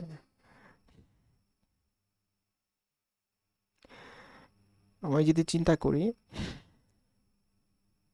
ক্যাভিটির যে থিকনেস সেটা হচ্ছে 100 মাইক্রোমিটার, এবং এখানে যদি আমি 20 কিলো ভোল্টেজ অ্যাপ্লাই করি, তাহলে এয়ারে হচ্ছে এখানে 5 গুণ অর্থাৎ 100 কিলো ভোল্টেজ পার সেন্টিমিটার ফিল্ড উৎপন্ন হবে, এবং এই কারণে হচ্ছে এখানে এখানে ব্রেকডাউন হইতে পারে। মানে এখানে 20 কিলো ভোল্টেজ অ্যাপ্লাই করতে এখানে 100 কিলো ভোল্টেজ পার সেন্টিমিটার ফিল্ড উৎপন্ন হইলো, যে কারণে হ্যাঁ কম ভোল্টেজ কম ফিল্ড অ্যাপ্লাই করেও এখানে ব্রেকডাউন সম্ভব হইতে পারে। যেহেতু ব্রেকডাউন হবে এখানে, ব্রেকডাউনটা কিন্তু এখানে ক্যাভিটির মধ্যে সীমাবদ্ধ থাকবে, এবং ব্রেকডাউনের ফলে এখানে ডিসচার্জ কারেন্ট তৈরি হবে, এবং এটাকে বলবো আমরা পার্শিয়াল ডিসচার্জ। এটা শুধু এই ক্যাভিটির মধ্যেই হবে, এই পুরো ডাইলেকট্রিক জুড়ে হবে না। তারপরে যদি এরকম যে 3টা স্ল্যাব থাকে, এই দুইটার মাঝখানে ডাইলেকট্রিক কনস্ট্যান্টটা আলাদা, আর দুই পাশেরটা হচ্ছে ER1 অ্যাপসিলন আর ওয়ান। তো ধরি যে মাঝখানে যে এটা আছে এটা হচ্ছে ER2 অ্যাপসিলন আর2, আর এখানে ফিল্ড হচ্ছে E2, এটা থিকনেস হচ্ছে T। তাহলে পাশে দুইটা যেটা আছে এই দুইটার থিকনেস হবে D-T, এবং ফিল্ড দুইটার সেম হবে, যেহেতু permittivity same epsilon r one, এখানেও অ্যাপসিলন আর ওয়ান, তাহলে এখানেও ফিল্ড E1 আর এখানেও ফিল্ড E1 হবে। ঠিক আছে, তো আমি যদি বাউন্ডারি কন্ডিশন অ্যাপ্লাই করি সেখান থেকে বলতে পারি epsilon r one E1 equal to epsilon আর2 E2। আবার যদি আমি এখানে ভোল্টেজের ইকুয়েশন লিখতে চাই, ভোল্টেজ ইকুয়াল টু হচ্ছে E ইন্টু ডি। হ্যাঁ, তাহলে এখানে মানে ফিল্ড ইন্টু ডিস্টেন্স, তাহলে ফিল্ড হচ্ছে E1, তার যে ডিস্টেন্স বা পুরুত্ব সেটা হচ্ছে D-T, তাহলে E1 D-T, আর E2 এর যে পুরুত্ব সেটা হচ্ছে T, E2 into T equal two হবে টোটাল ভোল্টেজ। তাহলে এখন এখান থেকে বাউন্ডারি কন্ডিশন থেকে যে E2 এর ভ্যালুটা পাইছি, সেটা যদি নিয়ে এখানে বসাই দিই, তাহলে আমাদের E1 এর ভ্যালুটা যেটা পাইছি এটা যদি এখানে নিয়ে বসাই দিই, তাহলে E2 ইকুয়াল টু আসবে অ্যাপসিলন আর1 ডিভাইড বাই অ্যাপসিলন আর2 minus T by D epsilon আর2 মাইনাস অ্যাপসিলন আর1 ইন্টু ভি বাই ডি। ঠিক আছে,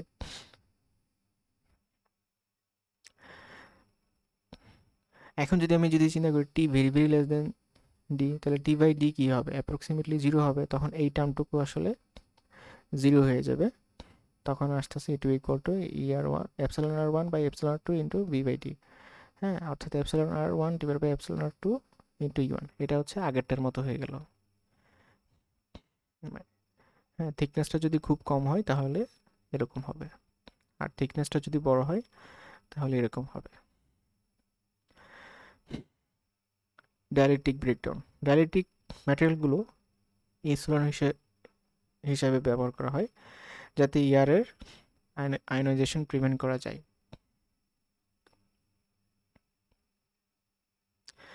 দুটি কন্ডাক্টরের মধ্যে কারেন্টের ফ্ল্যাশ ওভার প্রিভেন্ট করতে ডাইলেকট্রিক কনস্ট্যান্টগুলো ব্যবহার করে থাকি, ডাইলেকট্রিকগুলোকে ব্যবহার করে থাকি।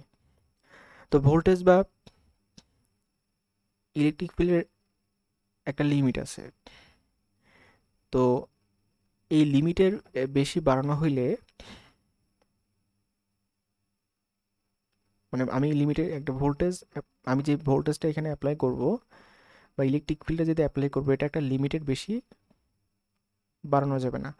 বাড়ালে কি হবে, বাড়ালে ওই ক্যাপাসিটরের যে দুই প্রান্ত যে পাত দুইটা আছে বা ইলেকট্রোড দুইটা আছে, এই দুইটা শর্ট হয়ে যাবে এবং বিপুল পরিমাণ কারেন্ট ফ্লো হওয়া শুরু করবে। এই ঘটনাটাকে বলা হয় ডাইলেকট্রিক ব্রেকডাউন। ঠিক আছে, অর্থাৎ সহজ কথায় বলতে পারি, আমি যদি অ্যাপ্লাইড ইলেকট্রিক ফিল্ড এটা যদি ডাইলেকট্রিক স্ট্রেংথ অপেক্ষা বেশি হয়, তাহলে ডাইলেকট্রিক ব্রেকডাউন ঘটে, মানে বিপুল পরিমাণ ডিসচার্জ কারেন্ট ফ্লো হওয়া শুরু করে। তো লিকুইড এবং গ্যাসের ক্ষেত্রে ডাইলেকট্রিক ম্যাটেরিয়ালের পার্মানেন্ট ড্যামেজ হয় না, কিন্তু সলিডের ক্ষেত্রে হয়, কারণ সলিড এখানে ড্যামেজ হয়ে যাবে, কিন্তু এয়ার বা লিকুইডের ক্ষেত্রে হ্যাঁ, বা গ্যাসের ক্ষেত্রে ডাইলেকট্রিক এই যে বারবার মানে যদি কখনো ডাইলেকট্রিক মানে ফ্ল্যাশ ওভার হয় বা এখানে ব্রেকডাউন হয়, ভোল্টেজ আবার কমায় ফেললে আবার ঠিক হয়ে যায়। ঠিক আছে, আবার বাড়াইলে আবার ব্রেকডাউন হবে, আবার কমাইলে ঠিক হয়ে যাবে। ঠিক আছে, মানে ডাইলেকট্রিক ম্যাটেরিয়ালের পার্মানেন্ট ড্যামেজ হয় না, কিন্তু সলিডের ক্ষেত্রে একবার যদি ব্রেকডাউন ঘটে সেক্ষেত্রে ডাইলেকট্রিকের প্রপার্টিটা নষ্ট হয়ে যায়, এটাই বলছে এখানে। তো এই যে ডাইলেকট্রিক স্ট্রেংথ, ম্যাক্সিমাম আমি কতটুকু ভোল্টেজ অ্যাপ্লাই করতে পারবো সলিডের ক্ষেত্রে? হ্যাঁ, এর চেয়ে বেশি অ্যাপ্লাই করলে ডাইলেকট্রিক ব্রেকডাউন হবে। হ্যাঁ, এই যে ম্যাক্সিমাম অ্যাপ্লাইড ভোল্টেজ, এটাকেই বলতেছি আমরা ডাইলেকট্রিক স্ট্রেংথ। এটা নির্ভর করবে কার উপর? মলিকুলার স্ট্রাকচারের উপর, মাইক্রো স্ট্রাকচারাল ডিফেক্টের উপর, ইম্পিউরিটির উপর, হ্যাঁ, স্যাম্পলের জিওমেট্রির উপর, নেচার অফ ইলেকট্রোডের উপর, টেম্পারেচারের উপর এবং অ্যাম্বিয়েন্ট কন্ডিশন যেমন হিউমিডিটি অর্থাৎ আর্দ্রতার উপর ইত্যাদি কন্ডিশনের উপর ডিপেন্ড করে। এজিং ইফেক্ট, এজিং ইফেক্ট হচ্ছে ধীরে ধীরে ইনসুলেশনের প্রপার্টি ডিগ্রেড হয় এবং ডাইলেকট্রিক স্ট্রেংথ কমতে থাকে, এটাকেই বলা হয় এজিং ইফেক্ট। মানে অনেক দিন হয়ে গেলে ডাইলেকট্রিকগুলোর ইনসুলেশন প্রপার্টি এমনিতেই কমে যায়। হ্যাঁ, এটাকে বলি আমরা এজিং ইফেক্ট। তো এই ছিল আমাদের আজকের আলোচনা। ধন্যবাদ সবাইকে।